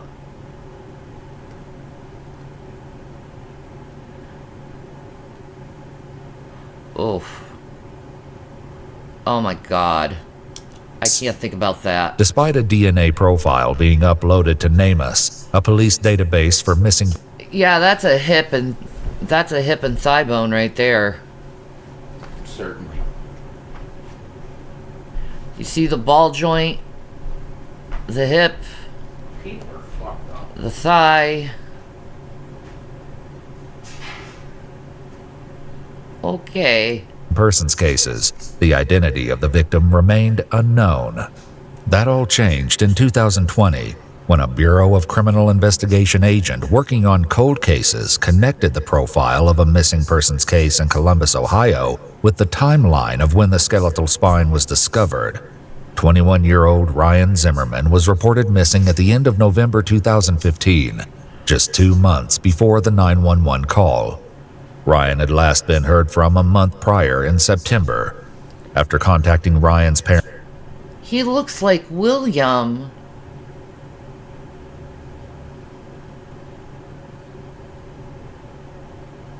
He's just a kid. and conducting a DNA test, investigators were able to confirm that the partial skeleton belonged to Ryan. They spoke to Ryan's father, Warren, over the phone. Your son did. It was obvious that there was foul play involved. Okay. Right. There was some remains that we were not able to locate.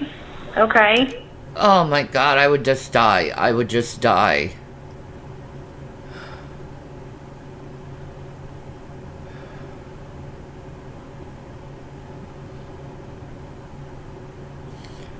That would destroy me, I think, if I lost my kids. So it was also discovered that he had been dismembered. Oh my God. Okay. And I like I said, Oh my God. Imagine hearing that. Your son has been dismembered.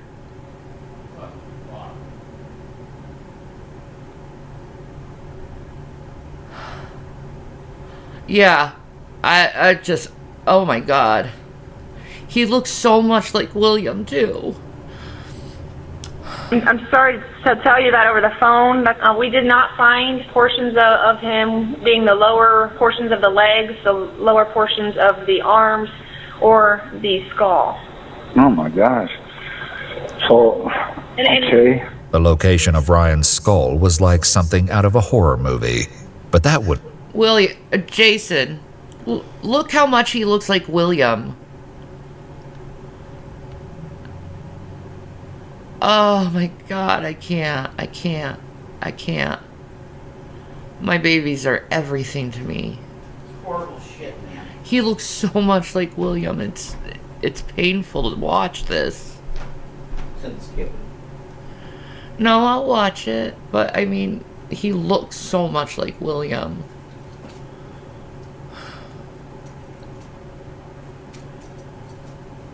My baby.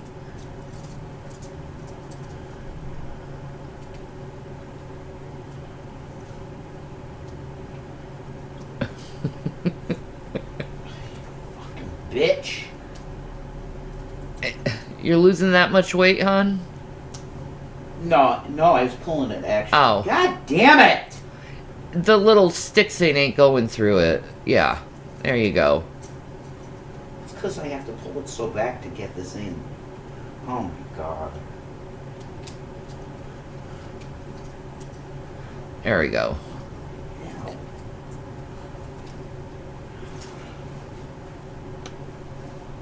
I'm so glad I don't wear those. But look how much he looks like William. I don't know. You don't think so? Not really. Wouldn't be revealed until much later. Even worse than discovering that Ryan had died were the details investigators shared with Warren about Ryan's remains. There was apparent saw marks, okay? What marks? Saw marks. Saw, right. Yeah. When he was found, it was basically skeletal remains. Man, what does it sound like? Gangland or some kind of sick trafficking or what the hell? I mean, who would do something like that? Those are all questions that we are hoping to work to try to get some answers for Ryan and for your family, okay? Police were able to track down the 3 people living with Ryan in Columbus before Ryan's disappearance: Corey Buzzard, Sarah Buzzard, and Naira Jen Whitaker. On August 25, 2021, officers had to find Sarah and Jen, who are now married. After moving out of the apartment they shared with Corey and Ryan, they now live at Sarah's mother's house. What will unfold shortly is a twisted and unpredictable case, one that is far more disturbing than anyone anticipated. What the fuck? Why? Why? We've had several calls on this subject, usually welfare check. It takes a few minutes, but eventually Sarah answers the door. Hello, police department. Looking for Sarah. That's me. Come step out for me. All right, sorry I had to wake you. No, it's alright. Can I have your food? Well, I think you got a... Oh my god. That's horrible. What my oh my said, you need to watch more crime videos. A mom, after coming back from being away, went downstairs to her son's room, the basement, and found her son's head in a bucket. His girlfriend killed him. Jesus Christ. He does look like Will. Ew, look at this piece of shit. Fucking bitch. What? What? It's out of Ohio, I think. It's a theft warrant, I believe. Okay. All right, so we have to take care of it. 002, I've got her out front. All right, so go ahead and turn around, put your hands behind your back for me. Though he doesn't know it just yet, the officer asks Sarah a question that will foreshadow. Well, she's smart not to fight the cops.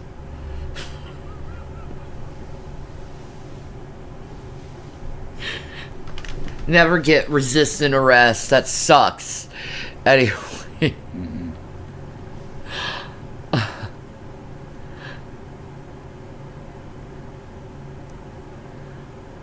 A devastating series of events. I don't want to sound nervous, but do you have any weapons or anything in the house upstairs that I need to worry about? Just don't. I mean, I don't want them coming out with a gun or anything like that.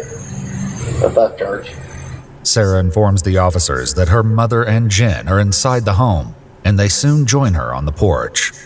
Just a little bit. Jesus. Okay, so what's going on? Well, we got to take her downtown. I got to look at exactly what the... See, I hate to say it, but it's true. It's a fact. Psychologically, a woman who shaves her head, there's something wrong with them mentally. It's like some trauma has happened when a woman shaves her head. So, I'm wondering, did she shave her head before or after the event? Because something ain't adding up, guys. The warrant is for, and then we'll go from there until I can. It's through Ohio, so they sent us over here. So others sent the warrant over here. We get them from out of state all the time. You know what I mean? That was in my daughter's zip. We never that kind of person. But if something missing over there, I mean just take some deep breaths, Sarah. Yeah, when she move it, While the officer dances around their questions regarding Sarah's arrest, Sarah's disposition begins to take a turn. You been sick? We just spoke, I'm sorry. Okay. Have you been sick or? No, just shocked. Oh, okay. Despite looking like she might pass out, it's decided that Sarah can travel to the police station. Okay, I'm gonna hold your arm so you don't fall over, okay? Once at the police station and in an interrogation room, Sarah is told that detectives from Ohio want to speak with her. Hi, Sarah. Well, not always. Well, that's true, Wookie. Not always. But, like, for instance, Britney Spears, she was going through a mental health crisis during that time when she shaved her head. Yeah, I mean, that woman could have had lice. Chantel, for instance, when she shaved her head, she was definitely going through a mental health crisis. Yeah. Like me, I will never shave my head. I don't care how much money you try to throw at me. Good. My hair is glorious. It is my crown that God gave me. That's right. Thank you. That's right. Gorgeous hair. It's so soft and beautiful. Thank you. It is. I did a coconut oil treatment to it. You can feel it. It's like, oh, it's like silky. I know, right? Very beautiful. I have an Irish princess girl. Thank you, Bobby. Beautiful. I'm Megan Baker. I'm with the Sheriff's Office in Ohio. I'm Rick Ward. Hello, Sarah. Well, I'm assuming you have lots of questions. Okay. We're going to take some time to sit down with you here, and maybe we can get some answers for those questions for you, if that's okay. Sarah has read her Miranda rights and agrees to speak with the detectives. They immediately dive into questioning, beginning with her time in Columbus almost 6 years ago. Sarah explains that she lived with her then-husband, Corey Buzzard. While married to Corey, Jesus, look at his hair.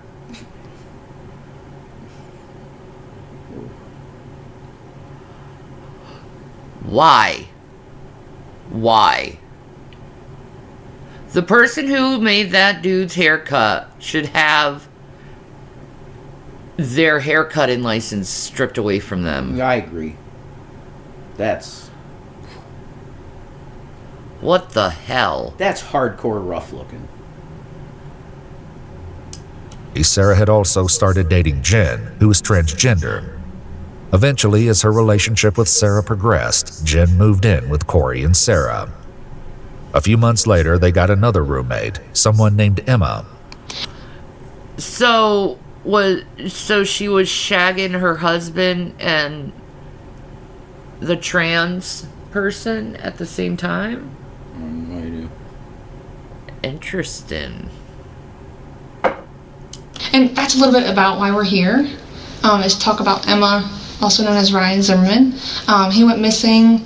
Are you familiar with any of that? Oh, yeah, my hair. Okay, so I guess, tell me what you know about Ryan. Or Emma, if you know him as Emma. Okay. According to Sarah and Jen, Ryan was new. Aw, princess, that's so sweet. Okay, I love people who cut their hair for charity. I did it too. I see it now. You put some black rims on him. Yeah, he does look like Will. Yeah. I see it now. He does. The way they had the photo cropped, I didn't really see his structure in his face well. Like, it looked weirdly put in the picture. I see it now, definitely. What a bitch doing that to that young man. It's fucking horrible. Newly transitioning, which is why they knew Ryan by the name Emma. Oh, however, this claim hasn't been substantiated or verified by any members of Ryan's family. It's a little bit of a touchy subject. My husband at the time had sexual interests. They had talked online extensively, and he had invited them to come stay with us, which I did not want to happen, but long story short, it did. After Sarah and her partner Jen moved into the house with her and Corey, Corey decided to meet someone and reached out to Ryan online. After speaking for a short period, Ryan moved into the Columbus apartment as well. At the same time that Sarah is in interrogation at Sarah's mother's house, Jen is also being approached by detectives. However, Jen is a little more hesitant to speak with them. What seems like it may be a simple conversation about Sarah's apparent arrest for theft. Were they all fucking each other? It's looking that way. It was a Yeah, it seems like that, man. A fuck house.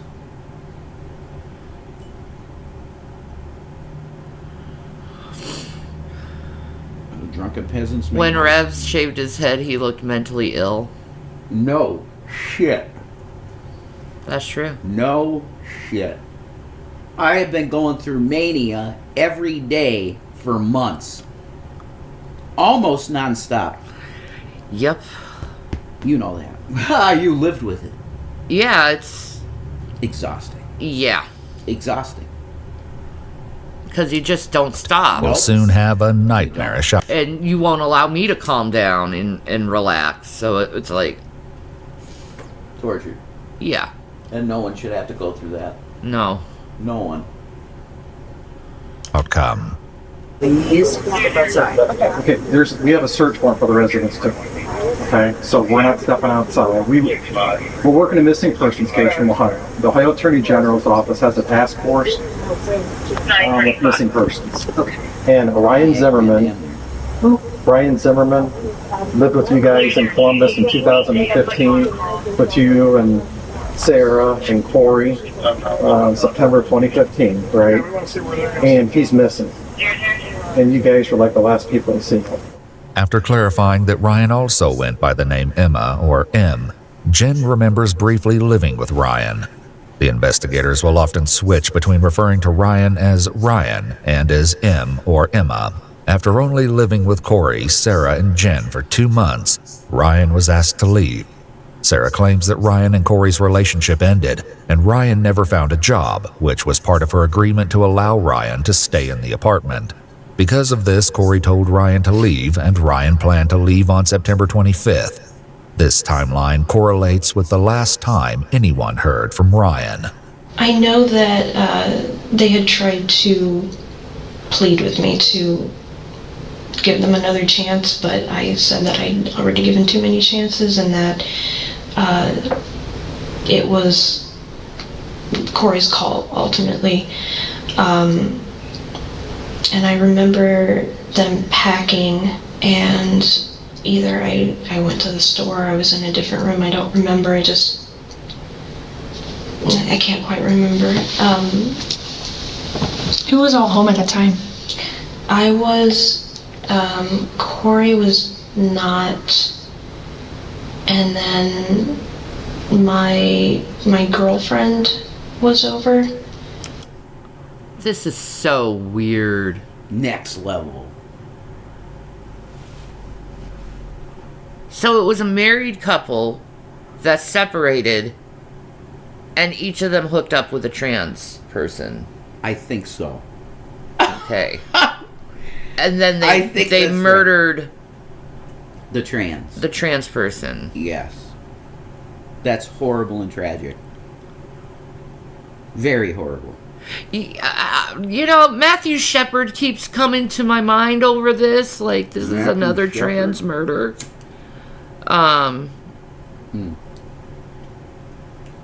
Jesus. They should be a protected class. Trans should be a protected class. Are they considered that? Not yet, right? I would assume they're LGBT. Yeah, but not in the way that you think of a mentally ill person as a protected class. It's not the same thing. It's not that. I mean, it's a form of body dysmorphia. It's gender dysmorphia, so... Mm-hmm. It is a form of mental... Yeah, no, it is. It is. But are they are all trans... My question is, are all trans considered a protected class? I don't know. I think so, because it's a mental illness. Okay. They should be a protected class if they're not. They should be. Sam, you're bipolar. God bless you. Me too. It sucks. It sucks. But you gotta take it. Do what you have to do for each other. Mm-hmm. I'm borderline, so that sucks as well, so... He has to deal with my bullshit. But see, here's the thing. He won't see my bullshit if he leaves me alone. And don't fuck with me. Yeah. Absolutely true. A high rat with clapping fupa. Zup fupa. Clapping fupa. We gotta play that, please. We gotta play Hectic Llama. Oh Lord, I don't want to hear her pussy claps. Ew. Okay. So we might have been in the living room. I honestly I don't remember. Okay. I just know that 1 minute Emma was there, and then the next he had just left. Okay. Did you see him leave? Like pull away in a vehicle or something? Somebody pulled up and he got in the car and drove off. I thought that he might come back because he did leave his car, but he didn't come back, and then we didn't hear from him again. There will eventually be troubling I'm hearing bullshit. He left his car. But disappeared. That sounds sus. Stupid asses. They should have taken the car and like placed it somewhere else, not continue to use it. That was dumb.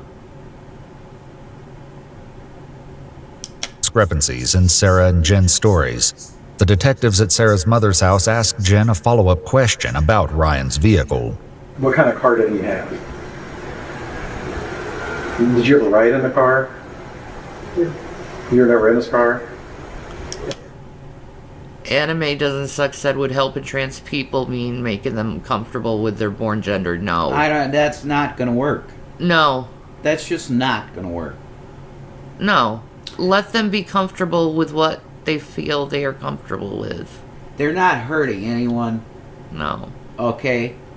If they want to identify as female and they're male, whose business is that? Yeah, and how does it affect your life? It doesn't. It doesn't, so... It just doesn't. It's not our business. No. I think trans should have all the rights that everybody else, and they should have the right to call themselves the gender that they feel they are. That's how I feel. Me too. That's freedom. Yep. If you live in America, you always err on the side of freedom. What, are we going to tell people that they can't feel the way they do about the thing that's between their legs? That's insane. That's crazy. Yeah, I'm going to block you for that. They are not hurting society, trans people, at all. They are not hurting society. What your problem is, vegan dolls, is you don't know how to mind your own fucking business. That's what your fucking problem is. Yeah. Leave the trans people alone. They're not doing anything to anyone. And if you see, over an extended period of time, how the person is, yeah, you will fully understand that there's never a day that they're going to go, okay, I'm male. Yeah. And they feel female. That's never going to happen. No, it's almost like when you're talking to a trans person, you feel their spirit is female, feminine. Well, if you're saying whatever way, trans female, yeah, you feel the femininity, yeah, and you relate to the femininity, and with a trans man, you feel the male. Yeah, you feel the masculine. They're a bro. Yes. So I don't care. It's not my business. No. It's not my duty to judge them. That is for God and God alone. So yes. That is my position, and that will always be my position. Because I'm an American, I believe in freedom. I believe that there are things to help treat mental illness, and if they want to dress and be who they want to be, let them. They're not going to hurt you. And they're not hurting your children either. I always used to tell Nadia, I said, I feel that your spirit is female. Mm-hmm. And I said, that should be some inspiration for you to become a Christian, because I think in your resurrection body, you would be female. You would have the right part. There you go. I believe it. There you go.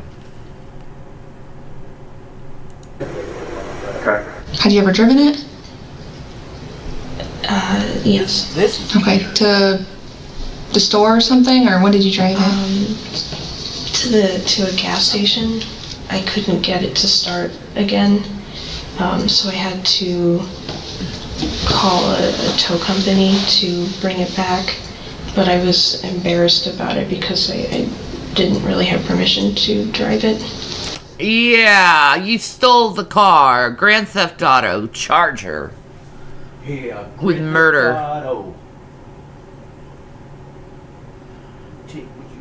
That's their choice, Anime. If they want to reverse back to their original gender, that's their choice. It's not my business. None. I don't care. Zero our business.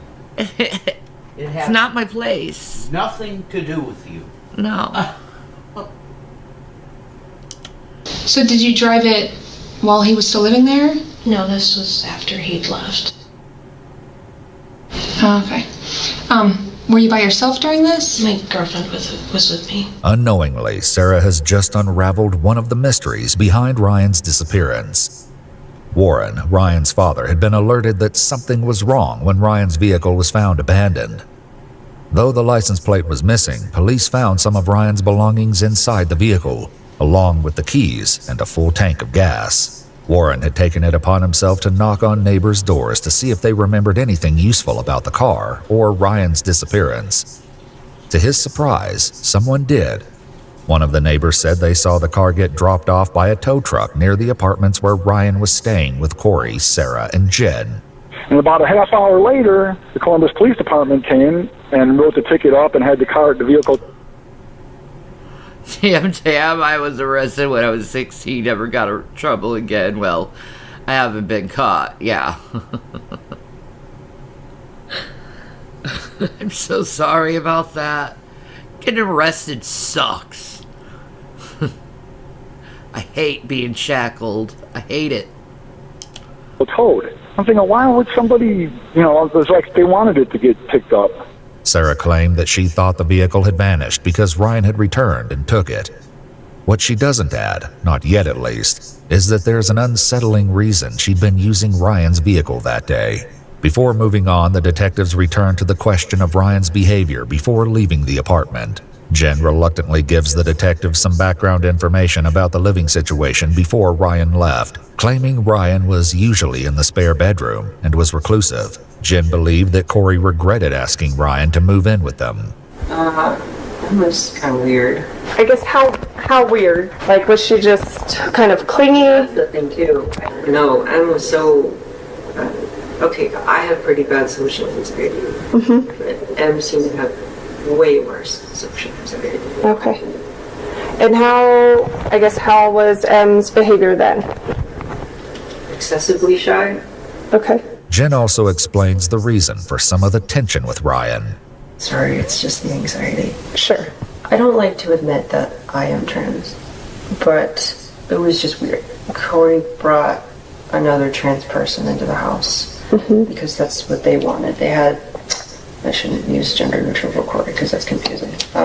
Corey had papers written up about, I forget what he calls it, like the trifecta or perfect relationship. But it involved one man, one woman, and a trans woman. Okay. Man, they were freaks. They were freaks, yo. Anime sucks that my dad came out as trans, so that's why I decided to ask. We assisted my father as if it was a mental illness, and he was able to understand only when we didn't treat it as his identity. Huh. Okay. That's interesting. Yeah. But that was your dad's choice. So, True. Seriously, I just think people are making a big deal about this, honestly. There's been trans people since the beginning of time. Yep. The old Vedics talk about it. The trans woman. The Vedas? Yeah. Well, yeah, and their gods even are like androgynous, some of them. Yeah. So it's not the Baphomet. There's that, but I don't connect trans with Baphomet. I'm not saying that. Okay. I'm saying it's a concept, male and female, from the beginning. Like a being that's male and female, or has breasts but has penis. Someone who was born intersexual. Yes, intersex. Yeah. That's a thing. Yeah. I mean, they made it religious, which is weird. Yeah, I don't know why they made this subject religious. Because it's not a religious subject. It's like a subject of the mind, of sociological society. Yeah. You know, religion should have nothing to do with trans. Social concepts. Yeah, right? Social structures and stuff like this. And why... okay, if a majority of males were starting to say this, it might become a societal problem. Yeah.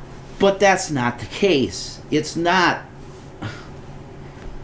It's a small statistic in terms of humanity. That's true. So let them be what they feel they are. I agree. There's no problem that I see. No. I'll never see a problem with it. I don't get it. I never have. They like to connect trans people with sexual predators and stuff like this, and it's just wrong. Go look in your churches if you're looking for sexual predators, guys. It's just wrong. Yeah, you want to go to the sexual predators? Go to the priests and the ministers. And let's talk about God now. Mm-hmm. Holy shit. That's right. No, they blame it on the trans because they're different. Oh, okay. Yeah, well, they're secretly they're looking up trans porn. Okay. Yeah, all right. Okay. Uh-huh.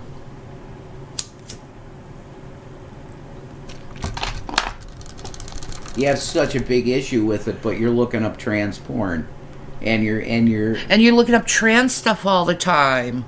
The only problem with trans people is you, and I think you have a problem with trans people because I think you're attracted to it, but yet in denial of it. I think that's the most cases. And you hate yourself for that. So instead of, learning more about yourself, you project your own self-hatred onto poor trans people who did nothing to you. Mm-hmm. That's what I believe. Mm-hmm. Because it has nothing to do with you. Someone else being trans. Like, mind your business. Hey, Deadhead. And I didn't want What's up, Deadhead? any part of that. Sure. I'm assuming that's why they... Why does someone have to call Scooby-Doo in the game? Jason saw a Scooby-Doo shirt and he's like, Shannon, this would look so cool on you. Oh my god, that shirt kicks ass. Yeah, it's in the basket. I think I put it in the cart. Brought in. I think Brian was just kind of the last straw for me. Tell me more about that. Why was he the last straw? That was probably one of the biggest arguments that we had to make him that third person. Yeah. But I obviously didn't agree with that, and the entire time it made me feel like I wasn't good enough. After Ryan apparently moved out of the apartment, Sarah and Corey divorced, and she married Jen soon after. The detectives take a break, and when they return, they will confront Sarah with the awful truth of why they are really there. Hey, there's some more water. This is so fucked up. Oh, with the Pope dying, they are performing the ritual now, selecting a new one. Oh, okay. Bono will be the new Pope. We'll find out who the new Pope will be. What? Hello, hello. Hello, hello. Everything's gone vertigo. Everything I thought I needed now. Give me something I can feel. That's not an appropriate argument. People are not attracted to mental illness. They're attracted to trans people. Them being trans isn't the mental illness of dysphoria. It's how they look. Hello? Yeah. Yo. It's the mystery of being with a girl with a dick, you know? Nope. How is that gonna feel? How is that gonna be? Oh. Nope. Okay? No thanks. That's what it is. Not the mental illness. That's awesome, Chion. Welcome. Mm-hmm.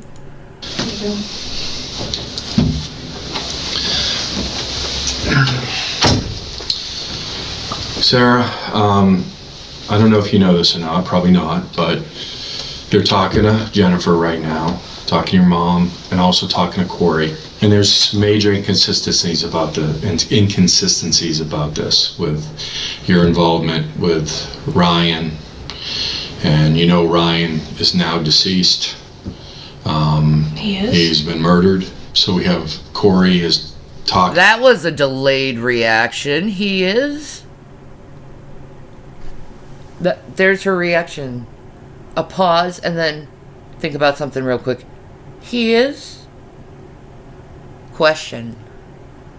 Not a, oh my God. No, instead, he is?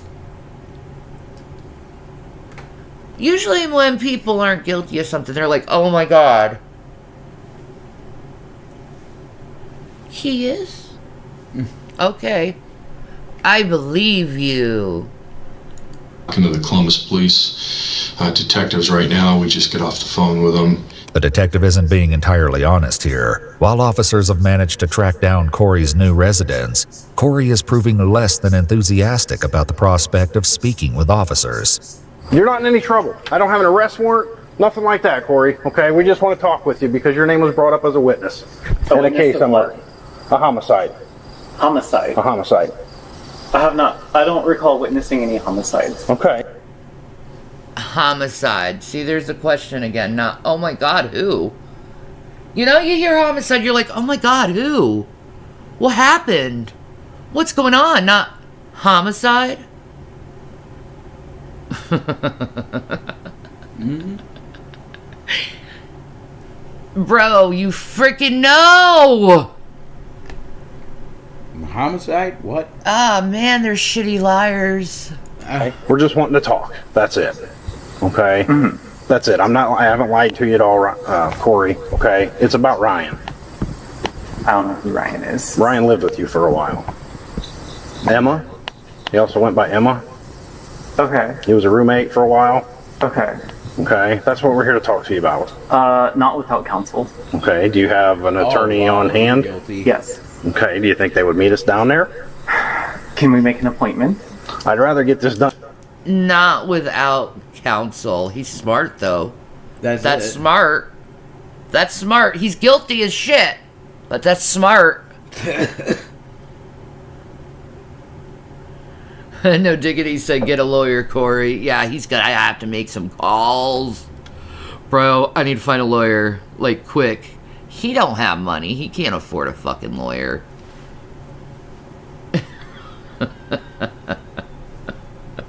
You're gonna have one appointed to you, sir. Done today. I don't really think I have to work on your time. While the officers speaking with Corey have once again hit a dead end, those with Sarah begin to lay out some of the evidence. I mean, this is a bad situation. We really need to know what happened. With the car, we have DNA evidence. There we go. We're able to track down your car, the one that you used to own. Tam, you have become modded. Congratulations. Shanny Mod Squad. That's right. That's right. Such an honor upon you. We gotta make those shirts. What? Shanny Mod Squad. Ooh. And we put the S4C on it. But see, here's the thing. We gotta find a friggin' company that won't ban us. Yeah. Listen to idiots and ban us. Yeah. I don't know what that would be, so I gotta research it. I don't know. We'll figure it out. Yeah. Yay, Tam Tam doing happy dance. Pink Floyd is the shit. Yeah. He is the man. The time of this incident, we were able to track down the current owner, and we're able to examine it. So we have something happened in that apartment the weekend that you dropped Corey off with that girl in Columbus. The evidence the detective is referring to are reddish stains discovered on the carpet liner of Sarah's vehicle. Though she'd sold it, they found the new owners in July 2021 and conducted tests inside the trunk. The stains produced presumptive positive results for suspected blood. Oof. Idiots. They left the evidence in the car. His own car. And it was in their driveway. It's insane. Idiots. I do have the best mods. I love you, mods. Mm-hmm. You do good. They are awesome. Earlier, Sarah had claimed that Corey hadn't been home the weekend Ryan moved out because Corey was with another woman. In fact, Sarah had been the one to drive Corey and the woman to a hotel. Investigators spoke with the woman and confirmed that Corey was nowhere near the apartment where Ryan was last seen. While Corey may still prove to be an important witness to the events leading to Ryan's death, Sarah and Jen appear to be the last known people. You've never been accepted for anything before, Tam. Oh, bless your heart. Oh.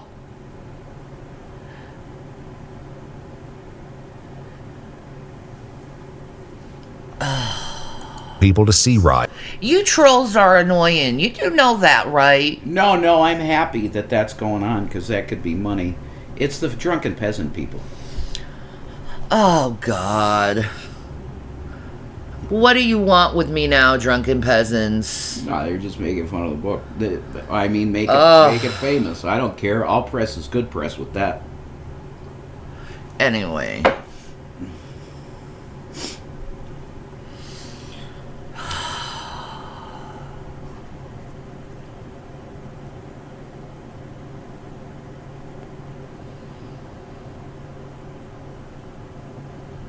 You know what? I have said this forever. I will never be on your show. Ever. Because of the way you've treated me. And I'm going to continue with that. So, nah. DP for the win.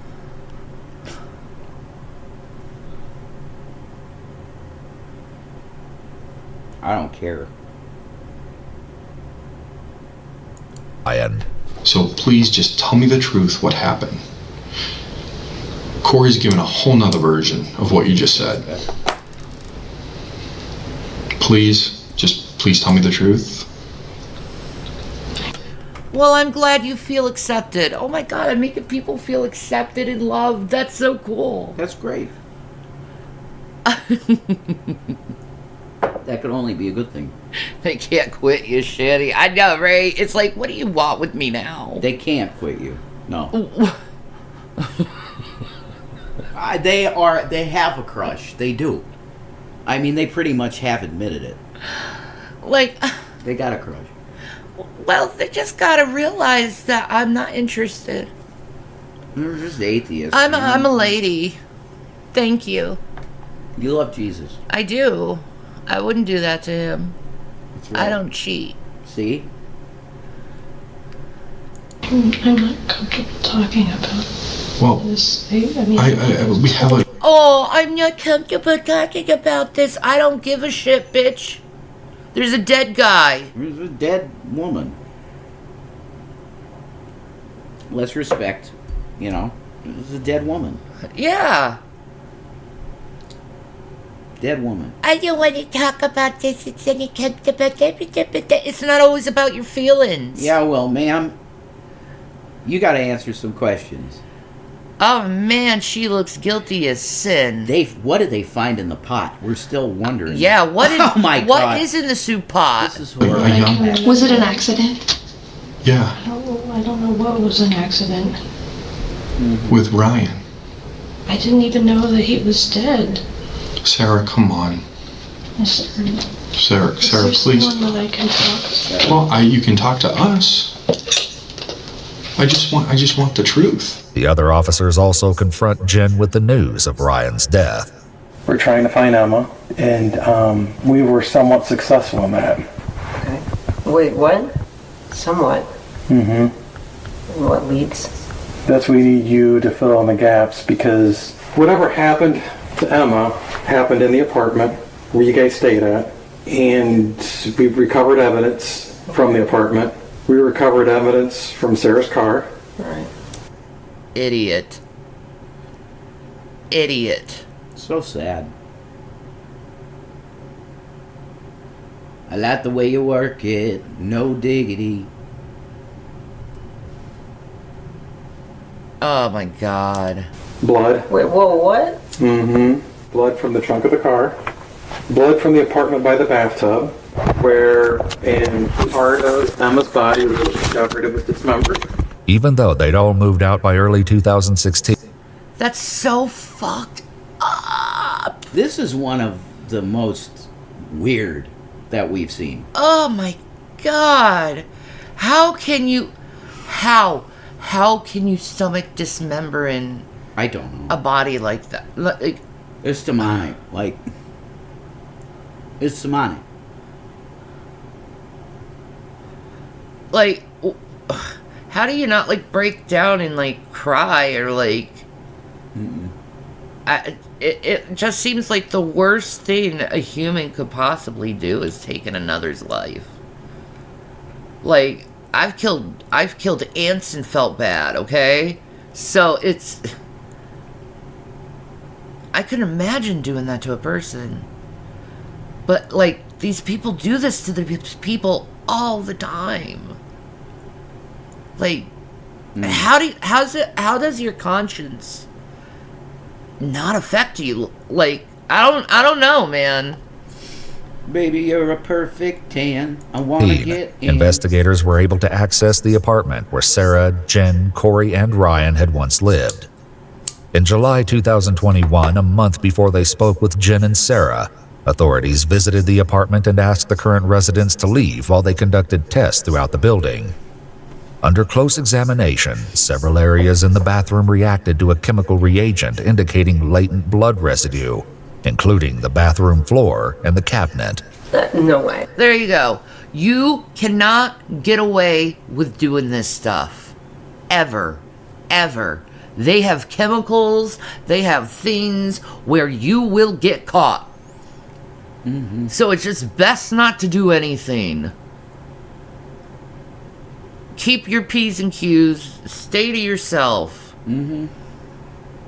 Deadhead says, I know, Shanny, I have to believe they are built the same. Lack of feelings or guilt. I've seen some people be really ugly and think they are doing something good. Yeah, right? It's bizarre, man. Zach and Abby, huh? Ugh. I can't. I never was able to fathom this type of stuff. No way she had anything to do with any of that. She did. No, there's no way. Tell me why. The Google searches, the deep dives that we did, the stuff that she was into at least, right? Painting with blood, like into drinking the blood, and then the searches that she did on her Android phone. I don't know about any of the blood stuff. While this comment about painting with blood will be explained eventually, investigators won't have the chance to ask Sarah about it just yet, because she immediately throws a wrench into their plans. Is there a lawyer I can talk to that was my rights, right?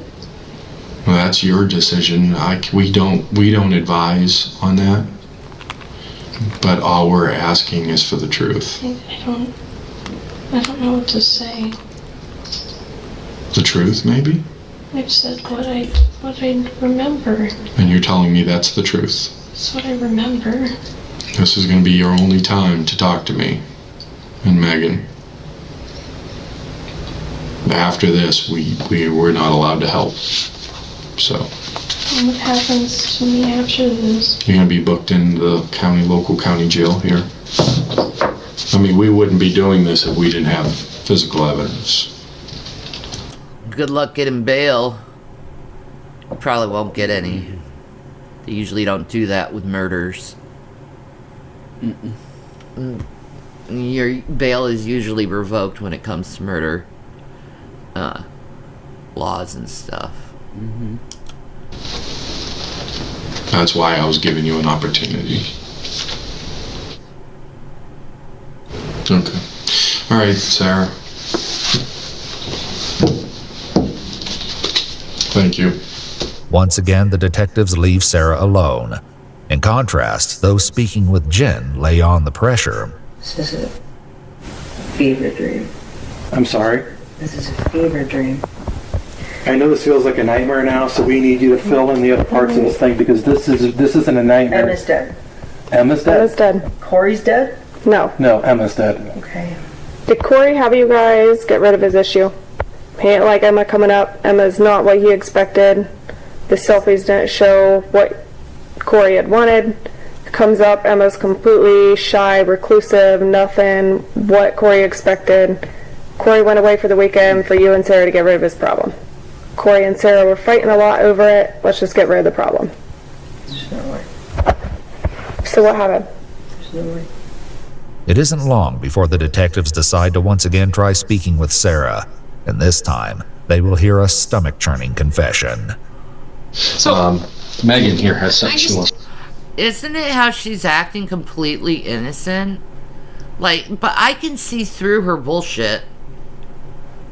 Because they're not normal responses people have. She's just talking like this the whole time. You know, putting herself down, putting herself in like the submissive pose, per se. And yeah, I know. Thank you. But like most people, when something happens, like a murder, they're usually like, oh my god, how did it happen? What happened? Most people are like that. They go in panic mode. She didn't. That says something. I have something I want you to take a look at, okay? And read over, and then we'll get your thoughts on that. This is from your Google account. Ah, they pulled up the Google account.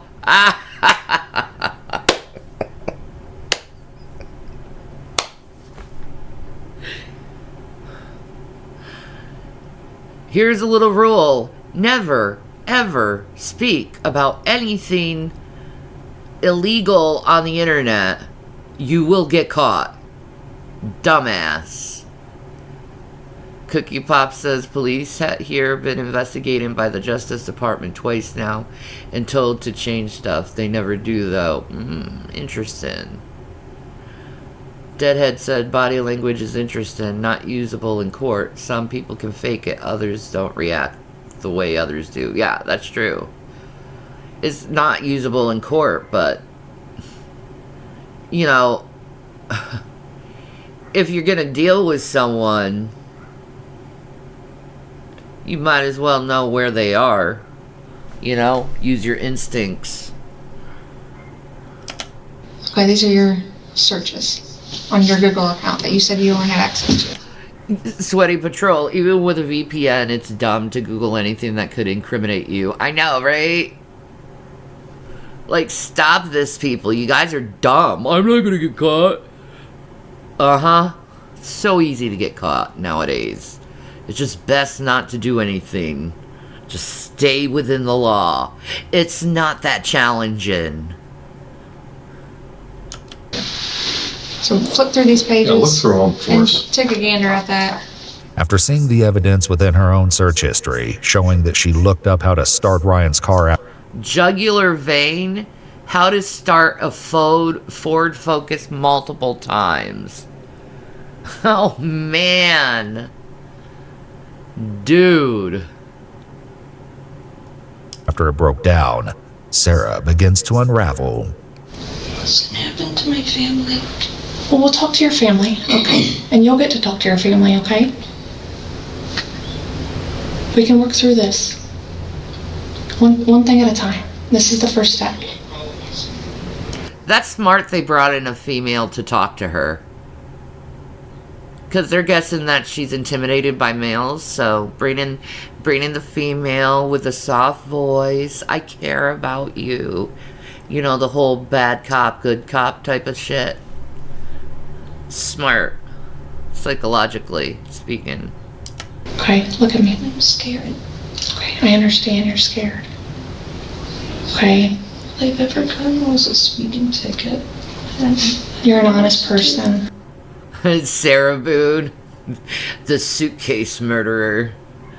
Man, I'm glad that it's finally done for Sarah, and, you know, she's been convicted and everything. Because that debacle lasted like 5 years. Oh my god. Okay, I don't think...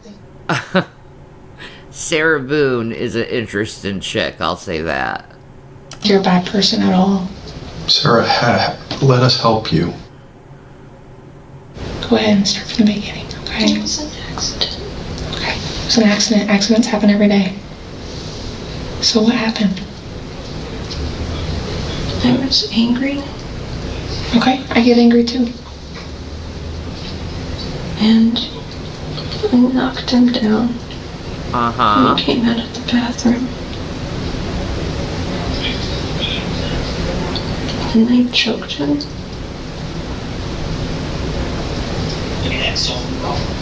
And then I didn't know what to do. I've never done anything like that. And I got scared. I didn't know what to do. You were scared. I realized I ruined my life.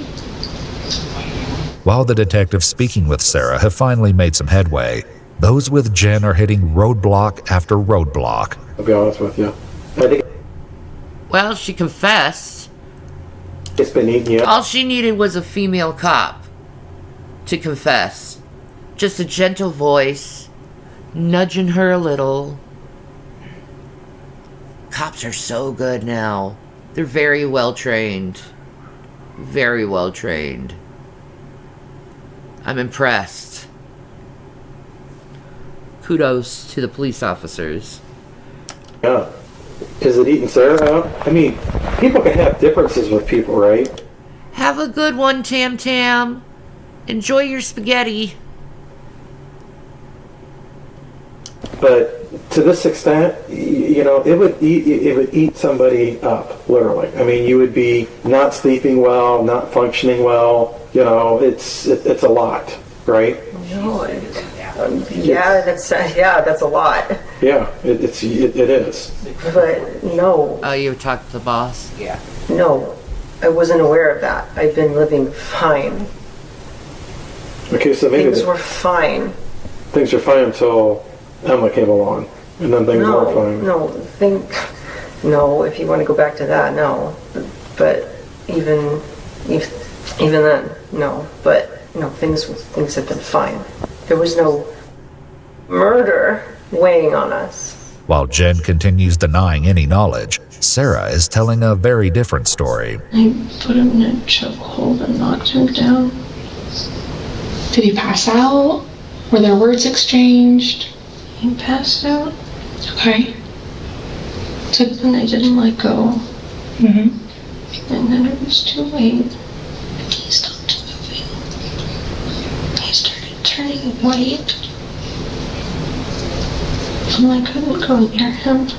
Though this is the first time Sarah has shared what happened to Ryan, this is only one version of the story, and with each retelling, the details only grow more and more unsettling.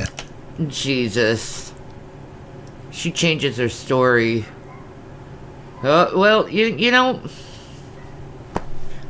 It is what it is. If you know you're caught. Cookie Pop says you have to see this one interrogation of this like 19-year-old who helped her brother's baby mama. I know what. That was a mouthful. Fight his mistress. And the mistress died. Holy shit. That's messed up. She was talking to the cops like she was talking about a fight at a school or something, and they totally leaned into it. Wow. I will be right back, guys. Well, good thing they didn't hear that on the mic. Hi. No, that would be kosher, I think. I think that's kosher. I don't know. Maybe not. Sarah claims that Jen heard the commotion from downstairs and came up to see what had happened. I had to figure out how to get rid of it. So what happened? And we cut it up. We being you and Jen? Was this when Corey was away at the hotel? Okay. So Corey's innocent. Her ex-husband. What's the deal? Her ex-husband, Corey, is innocent, as I know. I don't know, maybe the story's gonna change a little bit. No, Who knows? I thought I thought she did it just alone. He may have helped. Her girlfriend helped disposing of the body, though. Okay. So. Okay. That's an accomplice to murder. That's true. That's some jail time. That's like 15, 20 years. Yeah. If you're an accomplice to first-degree murder? She's probably going to get like second-degree murder, third-degree murder. It depends. It doesn't seem like it was premeditated. Ugh. But I guess that's for the jury to decide. We'll find out. There's more to the story, I guess. I don't think we know enough about the story to say that yet. There you go. Well, what I know of... weird thing. Yeah, well, yeah. It's a weird fucking case. That's true. Okay. Bathtub? What did you use? Some kind of salt. Where did that come from? I found it in the shed. So you each have your own shed there? Okay. Who did the cutting? Mostly me. Jen, on the other hand, refuses to make any concessions. I just don't remember. Yeah, you do. No, I don't. Here's the thing. You're going to remember these things. Yeah, I would probably remember if there was murder and a saw. And where did you cut him at? And again, this is all stuff I already know. Okay, I just need to hear it straight from you. The joints. The joints? Can you point to the, I guess what you mean by joints? The elbows. You couldn't sever the joints. So that's why the hip bone was connected to the leg. Because she couldn't saw through it because it's so big. Femur? Yeah. Yeah. You ain't gonna saw through that unless you're a strong fucking person. No, she looks weak as fuck. Yeah, she couldn't saw off a femur. Yeah, she said she did most of the sawing. So... yeah, this video is on Ewu. This is fucked. Ewu. I want an Ewu shirt, definitely. I want an Ewu shirt, too. If they make a tank top, I want to get a tank top. Ewu is great, man. They're they awesome. just put it together in such a good way. They're awesome. Yeah. Love to Ewu. And I'm telling you, the voice they use is AI. Like, people get all bitchy about the AI. I'm telling you, like... It's a good way how to protect your identity, though. A lot of creators are using it. So you should just let it go. I don't find it a big deal. It's what they wanted to do as a creator. Mm-hmm. And it saves their identity from being exposed. So I don't see it as a bad thing. Yeah.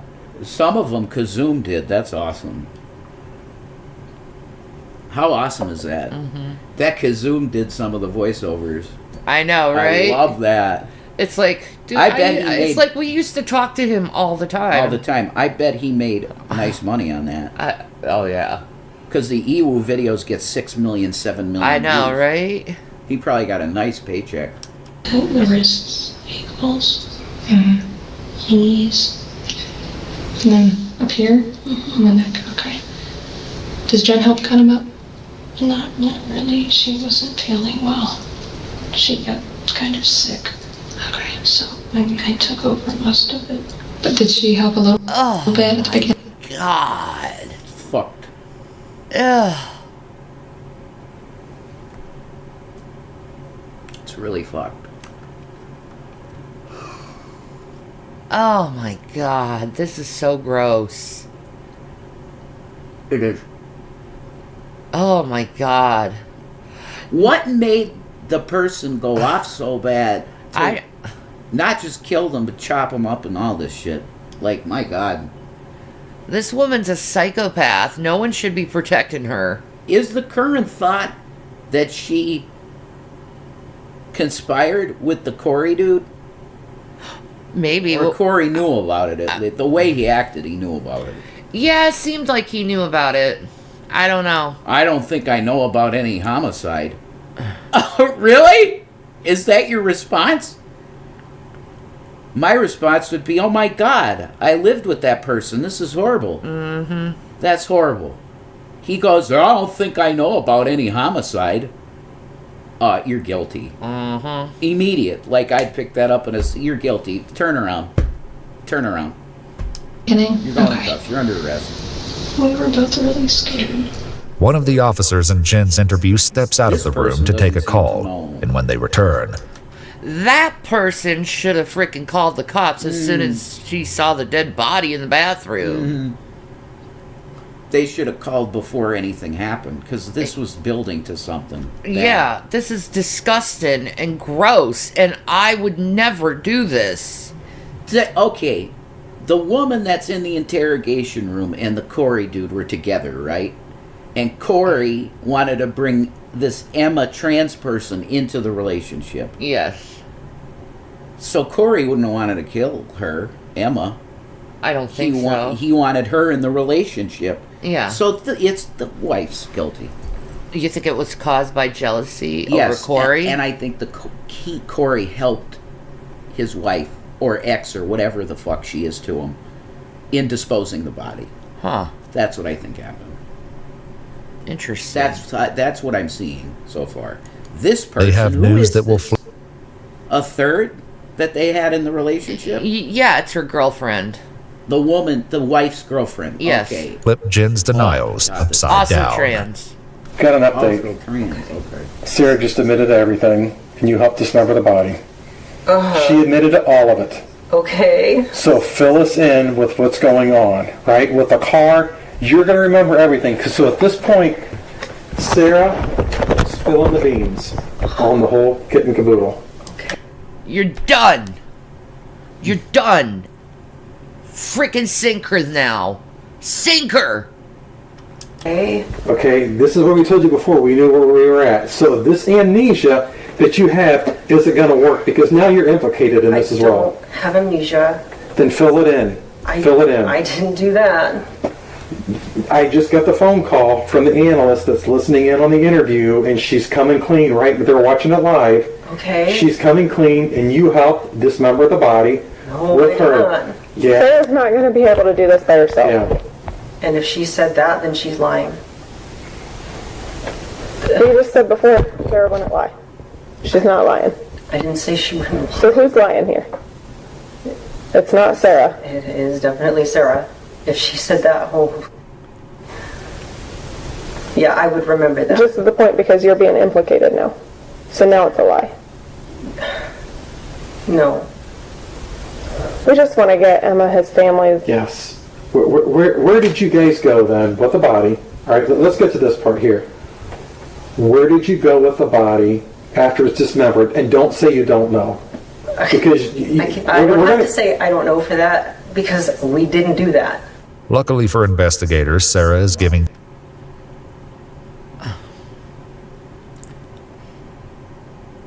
She's so fucked. I don't understand why anybody resort to this crazy shit when you just say, look, you're out of the house. Yeah. Just separate the people. Like, why would you elect to kill them? It's insane. Just throw them out. You know? Or not even throw them out, give them notice. You know, like, you got a week, and you gotta leave. Yeah. Like, you're causing problems. This is nuts. This is really fucking... This is one of the weirdest ones we've seen. Sarah Buzzard. Sarah Buzzard. Is she gonna be on trial? Obviously, right? Yeah, I think so, yeah. Them all the answers. This, however, is only her first confession, and she will eventually share another that changes everything. So, you got him cut up, then what happens? We have to figure out where to put everything. So where did you say you put his belongings? Where did those go? Like his clothes and his... Just in one of the bags. Okay, and where did those... We put those in a bin. Like a dumpster? No, like a Tupperware bin. Oh. Tupperware bin. Wow. What's been in your Tupperware? My husband's ex-boyfriend is in my Tupperware. Holy shit. Oh my god, dude. That's crazy. Wookiee Lover said Buzzard. That explains the bones. She was probably the one cooked them. That's how buzzards do. Exactly. Holy shit. She goes by her name. Okay. And where did that go? In the back of his car. Okay. We were going to drive the car somewhere. You should have drove the car somewhere. And leave it. But the car wouldn't start. This is the real story about the tow truck. According to Sarah, she and Jen planned to dispose of Ryan's dismembered body parts, which they'd loaded into the back of Ryan's own car. While their plan had been to abandon the car in a deserted location in Illinois before taking a Greyhound bus back, Ryan's car refused to start after they stopped at a gas station. This incident has a horrific new implication. Ryan's remains were still in the back of the car when the vehicle was towed, and Sarah and Jen then had to move the Tupperware bin full of his dismembered body parts in broad daylight into Sarah's car. They left Ryan's vehicle in the street, where the police eventually towed it away. We started driving. How much did the dude weigh, man?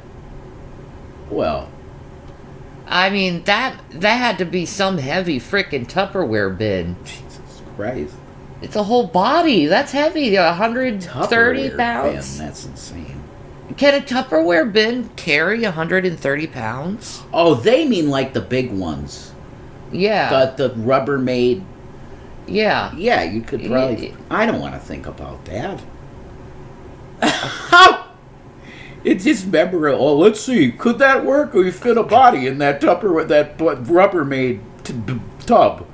I don't want to think about that. It's crazy, but it's true. This is so fucked. That's why this it probably smelled so bad. You open it up, waft. Fucking God.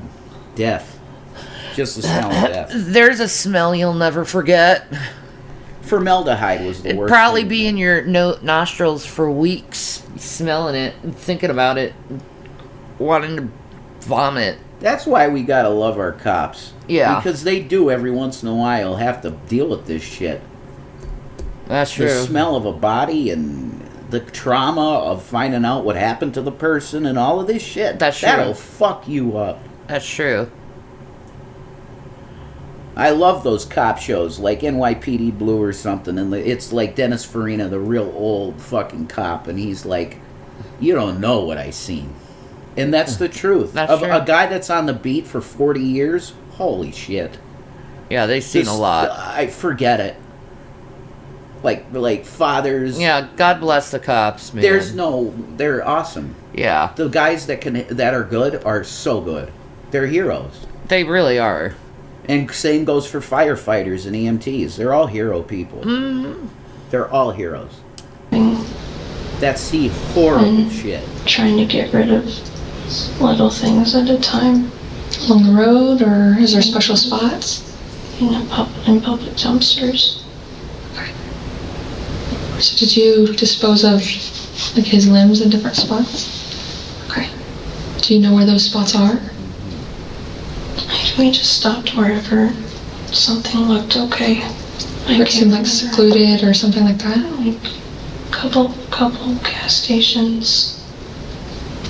Mostly just public toasters. I really don't know. While Sarah doesn't clarify, they only disposed of Ryan's torso and belongings. The rest of his limbs and head had a different, even more alarming destination. Here's the thing. You have been holding back. This is so gross. What these ladies did is horrific. Yeah.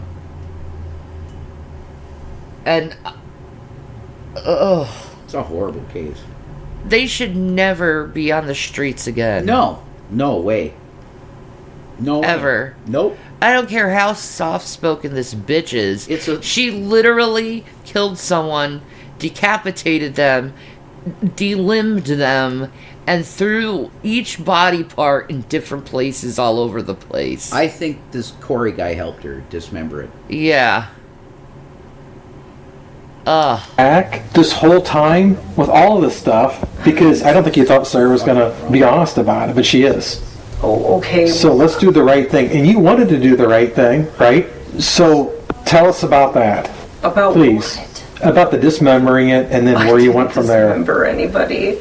You did. No, I did not. That's fucking insane. It's not insane. That's insane. It happens all the time. I mean, you may not want to admit to doing it, right? But this stuff happens all the time. So where was Corey during this? No idea. No idea. Or still at the hotel, possibly? I guess so. Okay. Any communication with him? I shut off my phone. Okay. Why did you shut off your phone? Corey was. I was scared. Did he know something had happened? Yeah, okay. I don't think so. I told him Ryan just left. Just give it up. Corey helped you. Give it up. Right, Set Sweaty Patrol? I can imagine the level of dissociation you would need in order to go through with dismembering someone, right? That's correct. Like... No, it's like... Okay, the movie... I can't... Like, it's just insane to me. The movie that depicts that the best, I believe, is American Psycho. Yeah, dude. That, some people are like that. They literally get into, like, this... It's performative to them. Like they're in a play.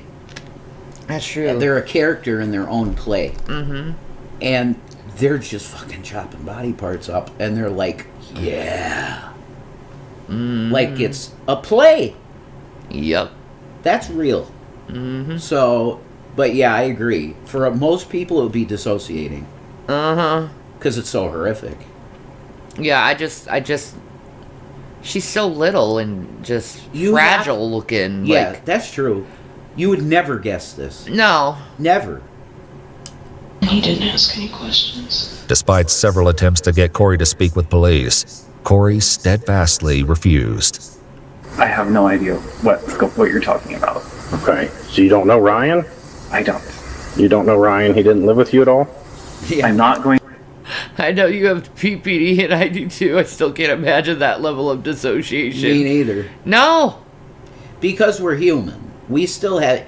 I think you have to lose your humanity completely. Like your soul's gone. Yeah, something like that. To be capable of it. Yeah, it just doesn't... Something ain't right, man. Unless, like the Stir of Echoes deal. Mm-hmm. You're a father protecting your kids. Oh, yeah. From something bad. There's that. From a dead body. Which will definitely, probably has happened a lot in history and we don't even know. That's true. You know what I mean? Stir of Echoes deal. That's probably happened many times. And we don't know. I'm going to talk to you without an attorney present. We're talking with Sarah and Jen. Okay. Everybody involved that weekend, we're talking to right now. Except you right now, because right now you kind of look like the bad guy if you don't want to talk to us. Everybody else wants to talk to us. That doesn't look good. Oh man, there's the pot with something in it. Oh, Jesus Christ. They had it up in their cupboard? What? That's next level. Next to their whey protein. You put a dead body part next to your freaking protein powder? What the fuck? For you. Yeah, they told me that you would say that. But Who would say that? My attorney. Okay. Corey refuses to speak any further and ultimately never comes in to discuss Ryan's case with officers. Without Corey's help, detectives will have to put more pressure on the people who are talking to them. Sarah and Jen. One thing still isn't clear: a motive. Why were you so angry at him? What happened that you came up behind him and started choking him? He ruined my life. Tell me a little bit about that. I told you the arguments Corey and I had. And I couldn't make him see reason. The officers talking to Jen also try to understand a motive. You would do whatever you could to make Sarah happy. So let's get rid of M, because that would make Sarah happy, right? To get her out of that household. Sure, but they agreed to leave. But she wasn't. Not willingly. Not fast enough. She agreed to leave. Without meaning to, Jen points out a glaring issue with Sarah's current confession.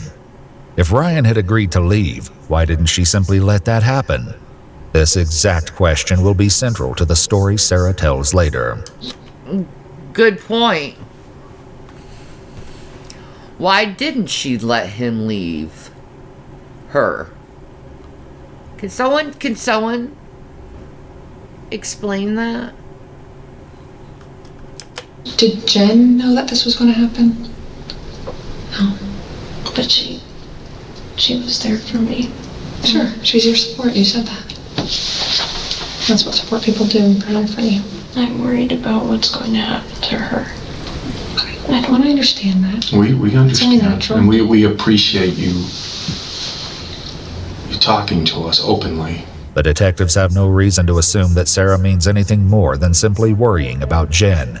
But her concern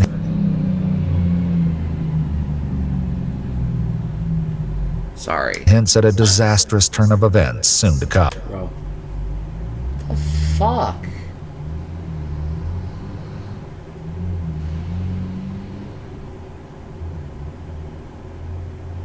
That's loud. That is loud as fuck. We need a muffler deal. We do. Can we get Midas? I'm sure it picked up on the audio. I'm pretty sure. It's like, holy shit. That's loud. Right? So what happened? You got him. Something happened to Emma, and you put him in the tub, and you guys did your thing. Fill us in on that, please. That didn't happen. She's filling in the gaps where you are not filling in the gaps, though we know that you know what happened, right? Because it's written all over you. I mean, as soon as you get to a hot point, you minimize and you kind of look down. It's like a kid with a parent. I don't want to look and acknowledge that I'm lying to you. Surprise, I have anxiety. So when you started dismembering it, right? So what happened from there? Not right. So Sarah started. Was Sarah dismembering at this point in time? No. You were just holding on to the limbs, you're keeping a lookout. No. What are you doing? No. She's not cutting this body up herself. That's probably because she didn't cut up a body. She just admitted to.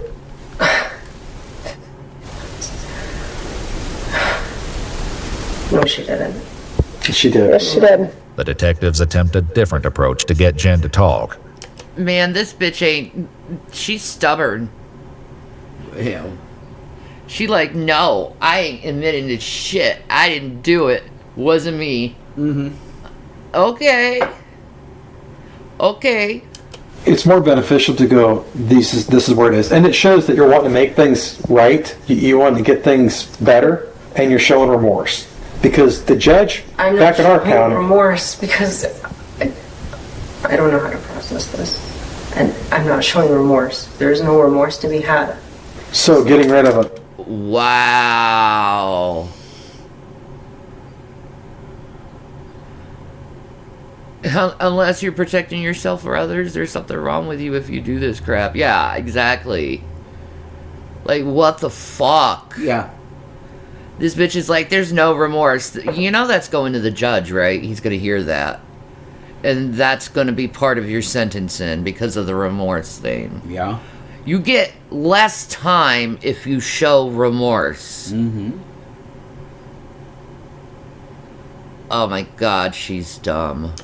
Disposing of a body, you shouldn't show remorse for that. Of course you should. Yeah. You're still in shock that Sarah has come clean with everything, right? There's no way she did this. Your world's crashing down, and we're just trying to help you figure a way to make it a little softer of a crash. Even though Jen refuses to believe Sarah admitted to the death and dismemberment of Ryan, Sarah's own interview is already wrapping up. I just don't know what to do because I thought I had my whole life ahead of me. And I made one mistake. I'm so sorry, Deadhead. So sorry. And that's exactly it. Now it's over. Don't cut yourself short. I just turned 30 and I feel like that's one step at a time. Okay? 1 foot in front of the other at a time here. Continuing to show an unsettling lack of concern for Ryan, Sarah then makes an inquiry. Is there any kind of bail, or am I going to have to stay there the whole time? There's not bail right now, but that's not to say that there won't be bail in the future. Okay? Just not right at the present time. Sarah is informed that the charges against her include... Oh, good, Deadhead. That's good. She ain't gonna get bail. She just confessed. My dreams that have been continually going on have not stopped, so... It's like I have a different life when I fall asleep.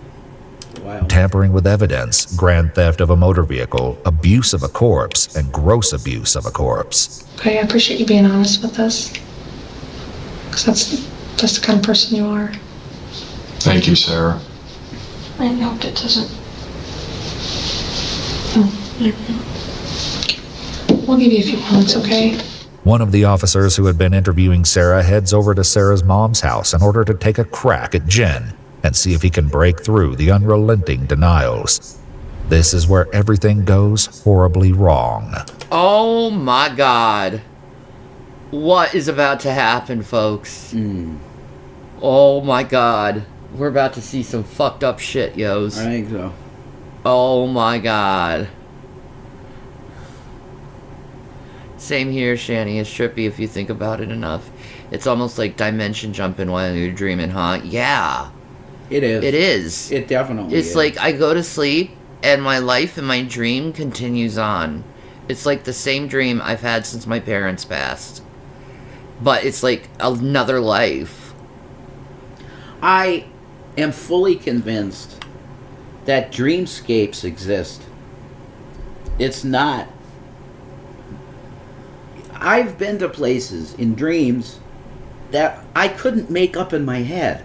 I agree. Like, certain things that happen in the dreams, it's like, I would never think about this stuff. But Right. yet it happens. Right. You know, and it's honestly, our dreams are an actual experience. Yeah, I think dreamscapes exist. Yeah. I don't know how it works, but I believe that fully. My brother, Rev. He's not my brother.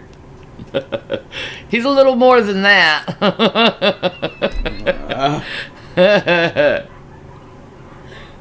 Not brothers. Where are they? No, what the fuck? No. Other than, well, brother and sister in Christ, but it's more than that. Yeah. I dreamed seeing my mom and dad hanging not long after they died. And I'm so sorry, princess. It's horrible. Oh, no, I said Brother Rev as in my brother in Christ. Okay, good. Yeah, there you go. Okay, yeah, exactly. That's what I thought. Amen. Oh, man, that's crazy, Deadhead. Like, shit's... I don't know. What are dreams? What are dreams? Though the video footage is redacted, Jen is introduced to the detective who spoke with Sarah and is then read the Miranda rights. That's crazy, Deadhead. Okay, well, we have some things we need to talk to you about. But you're not saying yes or They no. traveled in Well, time. because it all depends on you. So we're going based on physical evidence and now what Sarah told us. That's my job. I'm doing my job. They're doing their job. I'm sorry, I don't want to put words in her mouth. No, but go ahead. They said that she said that she She did. And welcome, Nick. Nick's a long-time viewer. Hi, Nick. What's up? Welcome to the chat crew. Yes, yes. I love my people. I truly do. 100%. And this interview is being recorded. Okay. And I cannot lie about that. I trust you. Exactly. Man, she's fucked. She absolutely said she was involved, and she gave details, and you were in 20 years. Yeah, they're gonna get 20 years. She's gonna get life. 'Cause she did the killing. Yes. Yeah. She was the catalyst. Yeah, that's what I'm assuming. Sounds right to me. Unless all of the judge is really tough and gives all of them a life sentence. But I don't think that's gonna happen. That doesn't seem It right. isn't murder in the first. Yeah, exactly. For the rest of them. No, it's accomplice to murder. It's accomplice to murder. Yeah.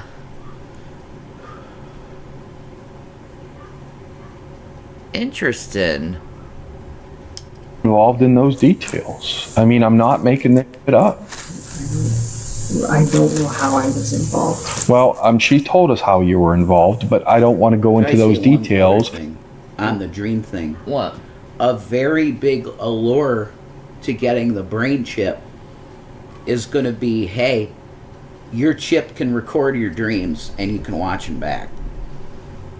That Morpheus. Exactly. That is going to be a massive, massive. Oh, I think I want to do that. For a lot of people.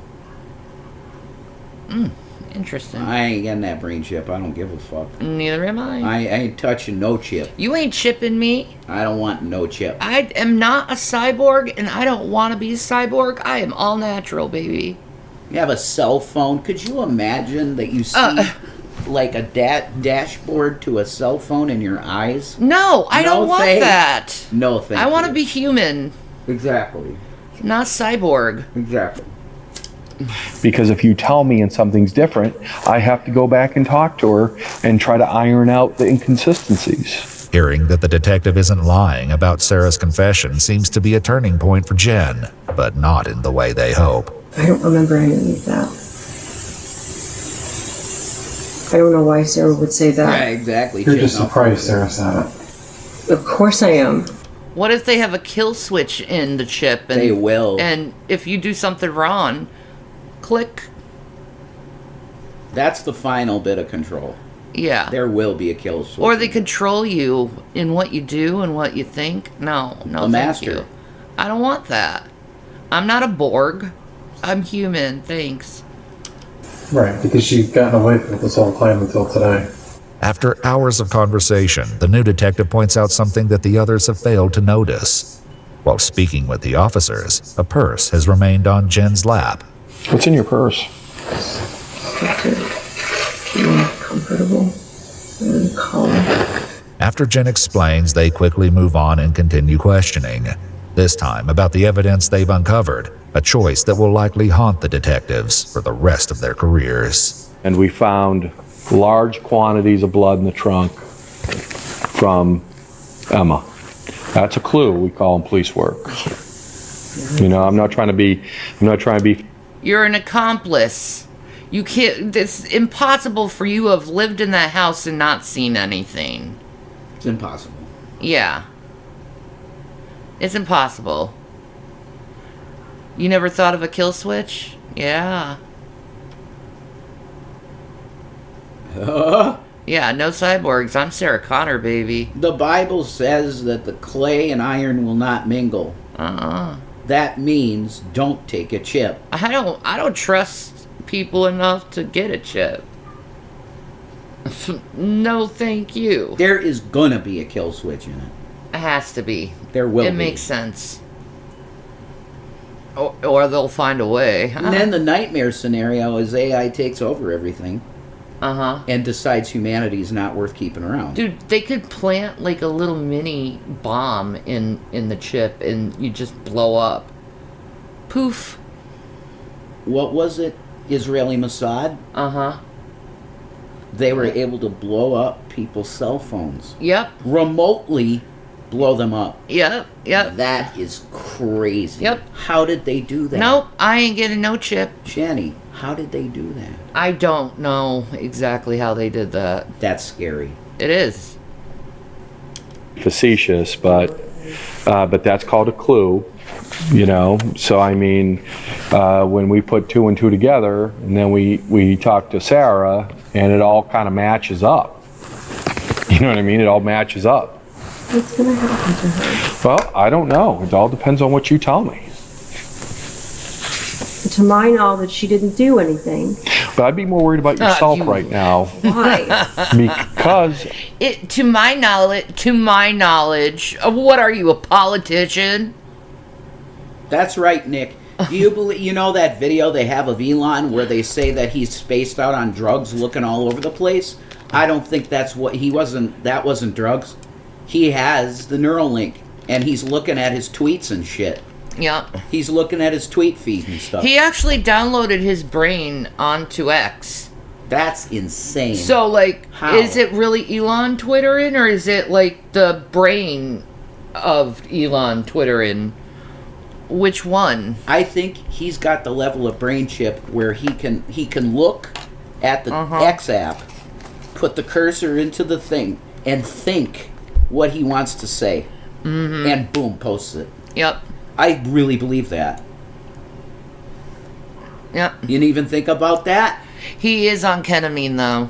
Oh, he's on drugs, but the way his eyes were flickering, it reminded me of Cyberpunk 2077. Mm-hmm. When you're talking to somebody in that game, you can see that... Or Special K. You can see a screen. It looks like a screen in front of their eyeball. I know. And they're like this. I know. I think he has that to that level. I think he has it. I think a lot of people have been chipped and they're not talking about it. Yeah. That's why you see certain people like malfunction and shit. I think Trump got it in his right hand. And I think McConnell got it too. His arm was all messed up. Yep. McConnell. of what she's telling us and the physical evidence and the social media search warrants that we did. Worried about myself. There's a very good reason Jen isn't worried. And once again... Oh my god, you hear those dogs? Ugh.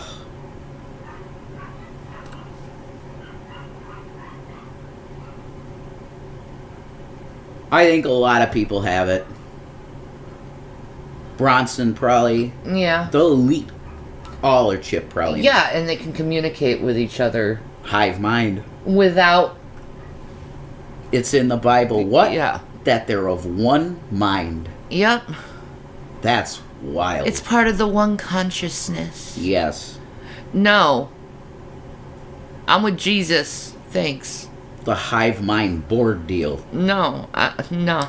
Again, the purse comes up. Resistance is futile. You will assimilate. You will assimilate. I am Locutus of Borg. You don't have any, like, weapons in there, do you?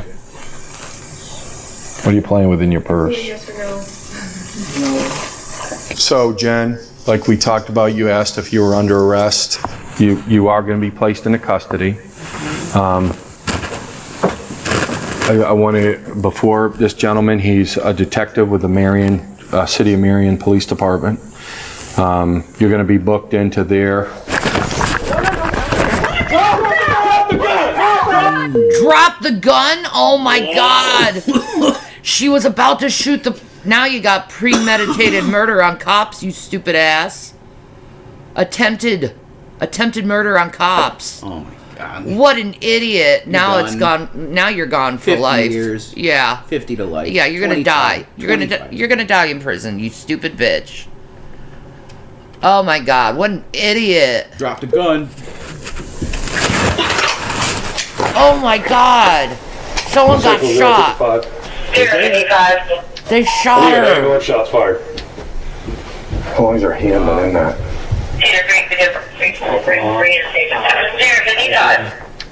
039-9512. Need you to respond to the scene. Do we have a victim?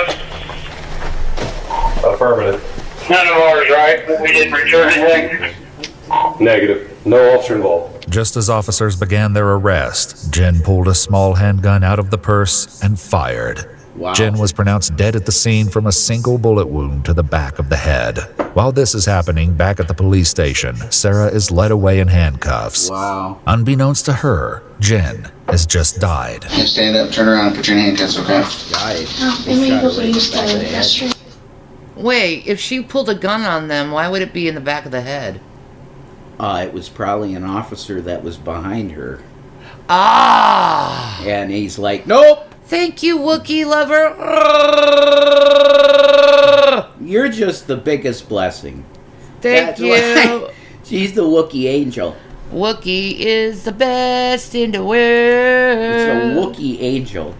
We need to watch the Star Wars Christmas special together. All of us. Again? All of us. As a group.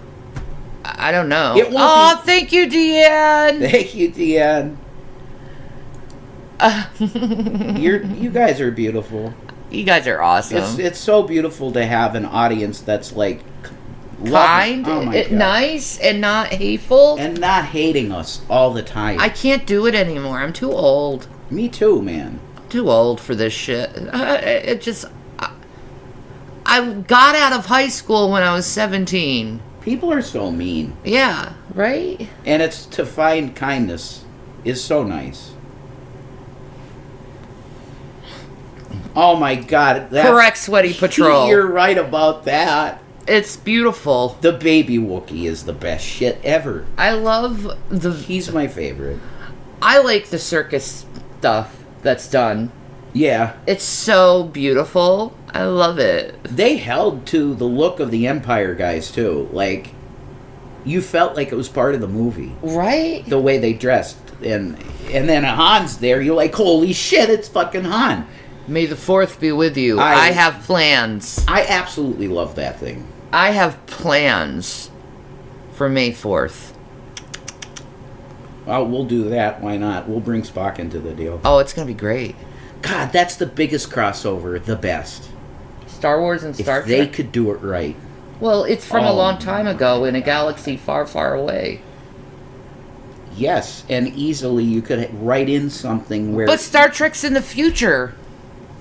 So is Star Wars. Star Wars isn't in the future. It's in the past, a long, long time ago. Yeah. That could still happen. They go through a strangelet, and they end up in the universe of Star Wars.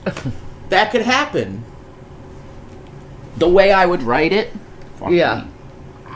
Thank you, Sweaty Patrol. We are trying to write everything. The way that I would write that is the Enterprise. I don't know which Enterprise. Either Picard's or Kirk's. Either one of them. Reach the end of the galaxy. Okay. Literally reach the end of it. It's like a window. And they see themselves in it at the same time. And the Enterprise goes through it. And boom, they're in the universe of Star Wars. Huh. That's how I would do it. Like Tatooine pops up on their... what planet is this? I don't think it will ever be done. I would love to write it. Listen. I would love to write that. Star Trek is owned by Paramount. Star Wars is owned by Disney. It's going to be huge. It's not going to ever be done. Well, they don't want to make money then. I guess not. The money to be made would be trillions of dollars. It would make more sense to do the Doctor Who Star Trek collab because it's already been done in comic books. Do them all. I guess so. I'm telling you. You got beautiful, these universes. You can cross them. Because timey-wimey shit. Alright, let's hear this. I'm interested in this case, man. Well, great. When we get over to the jail, I'll let you use the restroom over there, okay? Okay. Months after her arrest and Jen's death, Sarah is brought in to share an entirely new version of Ryan's death. Oh, really? She's changing her story now. Good morning. How are you doing, Sarah? Feel free to have a seat. People here. We didn't want to be rude drinking our coffee in front of you, so we got you one. Feel free to have it if you like. If you don't like coffee, then I haven't had coffee for so long. It's a specialty. It's a Cinnabon, so it's on something good. After a few more pleasantries, the investigators clarify with Sarah that her lawyers agreed she can speak with them. and they read her Miranda rights. They immediately begin by discussing Sarah's new confession. In this discussion, she refers... That's right, Vixen. We got some Iwu on. I love Iwu. ...to Jen by the name Naira. On the morning of the 26th, Naira started voicing some plan about killing him, and I did not take her seriously because she would make comments like that sometimes. I still didn't take her seriously, but I was starting to get worried because of how intricate it was getting. And then when she started gathering tools like trash bags, bleach, the handsaw from the shed, I realized she was serious. So I tried to talk her out of it, calmly at first, and then I started getting a little hysterical. And she told me that if I didn't help, that she was going to do it anyway. And usually at this point, the attorneys ask me, well, why did you do it? Why didn't you call the police? Why didn't you kick her out? And it was because I loved her. Jesus Christ. You don't commit, you don't murk someone just because you love them. What? That's not a requirement for love, is to murking someone. Like, this is so weird. I do appreciate the display of Vash sobbing. He's so cute. I want to see Vash again. It's a very good. Trigun's awesome. I have discovered that for the most part, I'm not really an anime person, but there's certain universes that are very interesting to me. Cowboy Bebop, for yeah, instance. of course. That show has entirely its own feel. Yeah, like it's an art piece. Yes, Cowboy Bebop, and the music is its own art piece. Oh, it's so beautiful. I love the soundtrack of Cowboy Bebop. See, I was thinking of that series specifically for years about what could happen with my thing. If it was done in that way, in an anime style. That would be cool if they did Tento in anime style. If it was done right, yeah, it would be fucking killer. Dude, if they did it right. Dredden is a good crime channel. I like that one too. Yeah, they're great. Yeah. All of the criminal psychology channels are awesome, actually. They do. They're very interesting. They inform you. Yeah. So you like the anime western types, Rev? That would be it. Yeah. Western, I guess that's true. My favorite anime of all time, and I don't think it's ever going to change, is Akira. Because I started with that. So that ended up being my favorite. But like Ghost in the Shell, I loved. I love Cowboy Bebop. I think Dragon Ball Z is dumb and lame. That's just me. That's me. Inuyasha? Awesome. Love it. I love Inuyasha. Yu Yu Hakusho. Absolutely fantastic. Love that too. There you go. So I do have, I guess, okay, I guess I do like anime. But like those Ghibli films, vomit. I love the Ghibli films. I'm sorry. Maybe it's because I'm just too much of a dude. You know what? You still haven't seen Fooly Cooly. I need to introduce it to you. It's Ghibli, right? No. It's not. No. Oh. It's not. Well, okay. I'm so scared. You get an idea of what I like, though. Yes. By the shit that I've said. Yes. Ghost in a Shell is right underneath Akira. The movie, not the series. Listen, Fooly Cooly is so bizarre, you just want to keep watching it. It's bizarre. I mean, okay. I tried that Vampire Hunter X or whatever. That's like, whatever. You'd like Hellsing.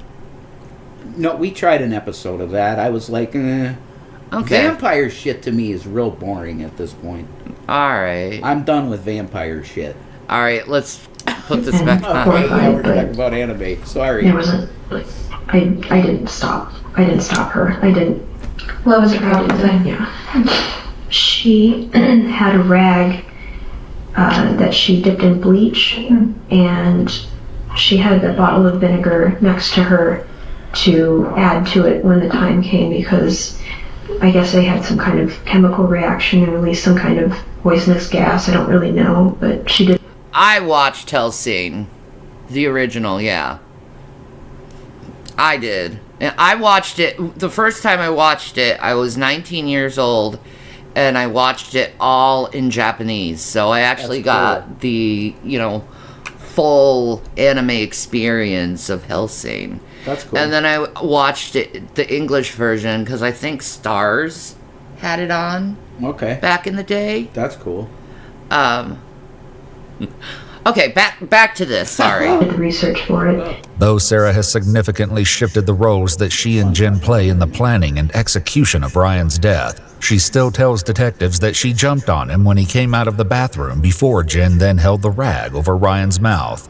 The changes in her story only become more apparent as the details grow even more brutal. When he started making... That's it, see? Thank you, Sweaty Patrol. Hell yeah. I don't blame you on that. Making these guttural gasping noises, Naira let me get out from under him, and I curled up in the office and cried. So I stayed in the office for a while until she did get him in the bathtub, and she had... I guess that's the Tupperware bin. My God. With body evidence. Why do people get involved in... It's like they dig a grave, a little one, which would be sort of like having this weird relationship deal. Mm-hmm. And then they just keep digging a grave by, oh my God, we got to get rid of this person. And they don't go, oh, let's just kick him out of the house. No, let's kill him. Where... I don't get it. The minds. Like, you're fucking dumb. You're dumb. Well, you want to end this person's life. For what? I know. What did they do to you? There's never a reason. They haven't said a reason why. There's trash no bag reason. over his head and severed it, and then put that into the freezer so that she could deal with it later. Since her arrest, investigators have You put the head in the freezer where your food is at. Wow. Oh, God. discovered chilling evidence about the fate of Ryan's decapitated head, something they'll bring up shortly. In this retelling, rather than Jen being the one to dispose of Ryan's clothing, it was Sarah who took on this job. However, this doesn't mean she didn't help with the dismemberment. She started to get intestinal cramps, so she went to lie down and said I had to take over. So I put the hands in one bag, the hands and the feet she told me to put in a bag, and then she also put it in the freezer for later because she said those would be the two big identifying factors and she would have to deal with them separately. So I removed the forearms and the calves at the joints. It was slow, exhausting work, and I did not work fast enough. Her original idea was to cut up everything into as small of manageable pieces as possible and then dispose of them that way, but we didn't have enough time to do that, so we just had the head, hands and feet, the forearms went in one bag, the calves went in another bag, and then we just had to deal with the torso. After this, the story remained the same. They loaded Ryan's dismembered body into a Tupperware container and attempted to use Ryan's vehicle until they eventually had to call a tow truck. The difference this time, apparently Jen was the one telling Sarah where to go as they drove towards Illinois, stopping randomly to dispose of Ryan's remains, including the area where Ryan's torso was eventually discovered in Mercer County, 2 hours from Columbus. The fate of Ryan's head was an entirely... Did I just hear she stopped dismembering Ryan because she had some period cramps and then came back to do more dismembering? You cannot make... No, it's crazy. Holy shit. Like, what? That'd be one smelly focus. Different story. Right. Investigators eventually searched the garage at Sarah's mom's house where they found several boxes filled with what appeared to be human remains. This included a pot filled with a thick substance hidden within layers of plastic garbage Oh, bags. Jesus. After the pot was empty, Oh, my God, no! Can you please tell me why, in the name of Jesus Christ, they would leave the body in the fucking garage? Oh, my God, no. Can you explain this to me? Oh. I can't. This is insane. This is so gross. Oh, that's so bad. investigators recovered a human skull. In this version of her story, Sarah claims it was Jen who disposed of the remaining limbs. But also because she didn't know the best way to dispose of it yet. So we had to carry... Okay, thank you. So she put it in the soup bin, put that in a bag, or several bags, put the pieces of the hands and feet also in the bag, and then kept bagging it up, and we put it in the shed for the time being. And every time we moved, it would have to come with us. So that was a weight that I had to drag with me everywhere I went. For a long time, we would check the news constantly. That's when we found out that the torso was discovered. But as time went on and we didn't see any news, it looks like the guy was involved we started too, planning for Deadhead. a future instead. And she had... Ew, donated him to a church supper. She had... Oh, we had my done God. We made a pact that should something go wrong or we get discovered, that she was going to shoot me first, and she said she would rather die than... Ugh, it looks so gross. Spend her life in prison. The arrest came, and Glad I just made a bowl when of I mac and said cheese. goodbye to Yeah. The sound. Yeah. her, There's no I could see it in her face that clam chowder. she knew. This confession sheds an entirely new light on the footage of Jen and Sarah saying Probably smelled like clam chowder. I'm gonna vomit. Ugh. This is so bad. It is. Ugh. goodbye when she was arrested. You want to tell your wife bye or anything?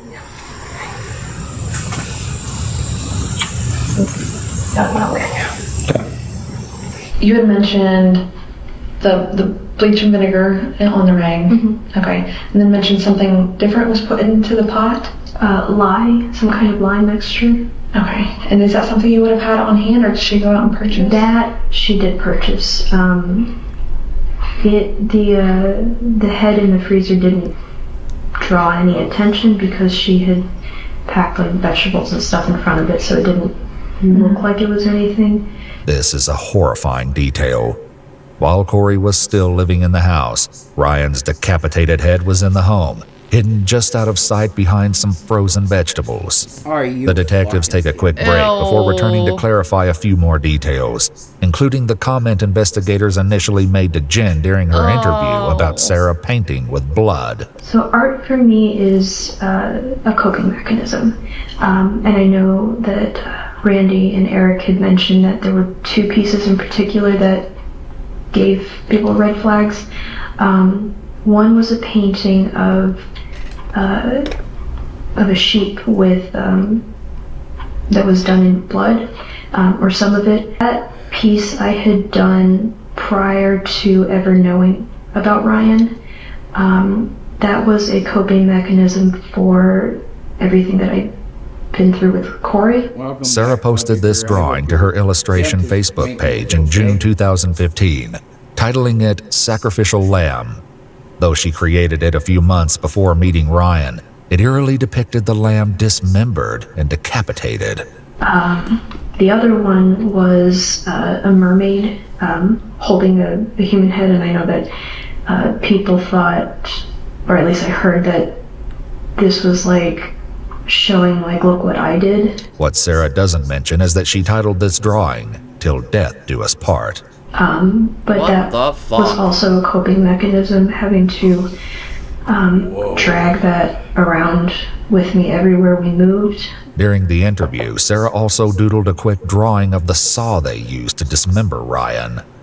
The elusive motive still needs to be clarified, and so detectives ask the haunting question of why Sarah and Jen didn't simply let Ryan leave the apartment as planned. And the thing she said was along the lines of, someone like that doesn't deserve to be out in the world to ruin someone else's life. So, I think... What the fuck?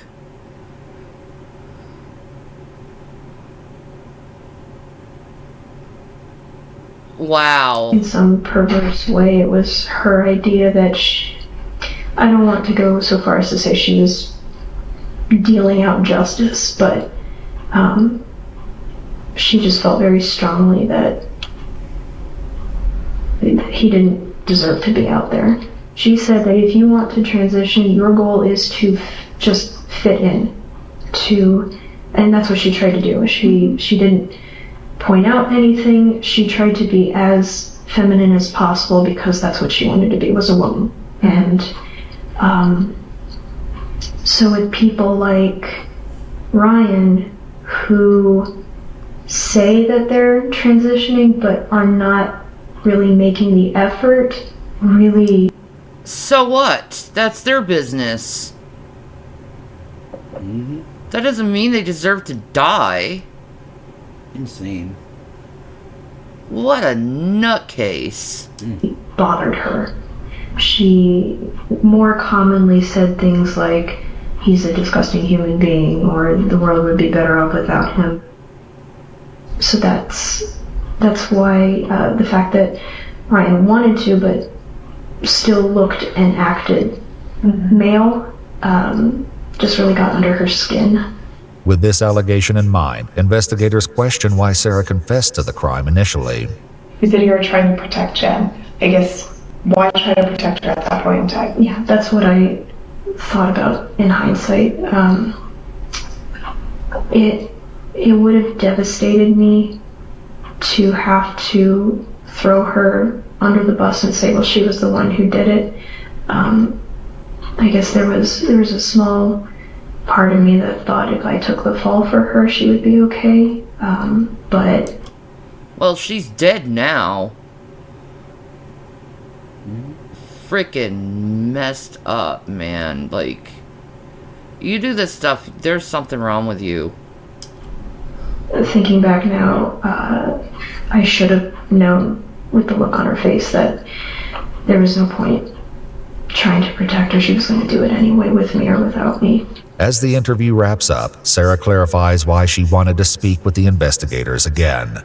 I don't know if the prosecution knows how much detail about Naira, so I'm basically just hoping that at the sentencing, essentially the same thing that I told both of you, just condensed a little bit, we'll be able to go on the record so that my side of the story and what actually happened will be out.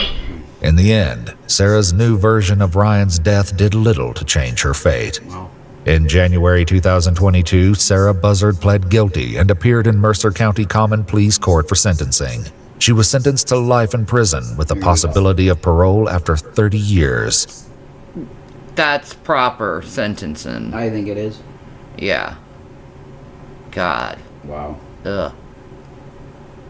Is anybody else charged? Just her, I guess. Well, the other one died, so... Yeah. Yeah. Warren, Ryan's father, had the last word. I just know now that, no one can hurt him anymore, and no one can hurt him now. That's so horrible. What? That's so sad. Totally unnecessary violence. Yep. Could we just get along and just say, okay, maybe we shouldn't be under the same roof together? That's true, too. That could have saved the person's life. That's true. It's so sad. Yeah. That was really sad. Tragic. It's really horrible when you see a young person pass away like that. They're so young. They were... Yeah. So anyway, that's the end of our live. I might come back a little later. Oh my God, play a game. I've been wanting to see you play a game. I need to start making my last Animal Crossing island. There you go. So, if you'd like to join, you can. If not, that's okay too. Mm-hmm. So, peace and Maranatha. I love you guys. I'll see you soon. Yes. Oh. That's a boy. That is a boy. That's a boy. That is a boy. He loves his food. His food is so good.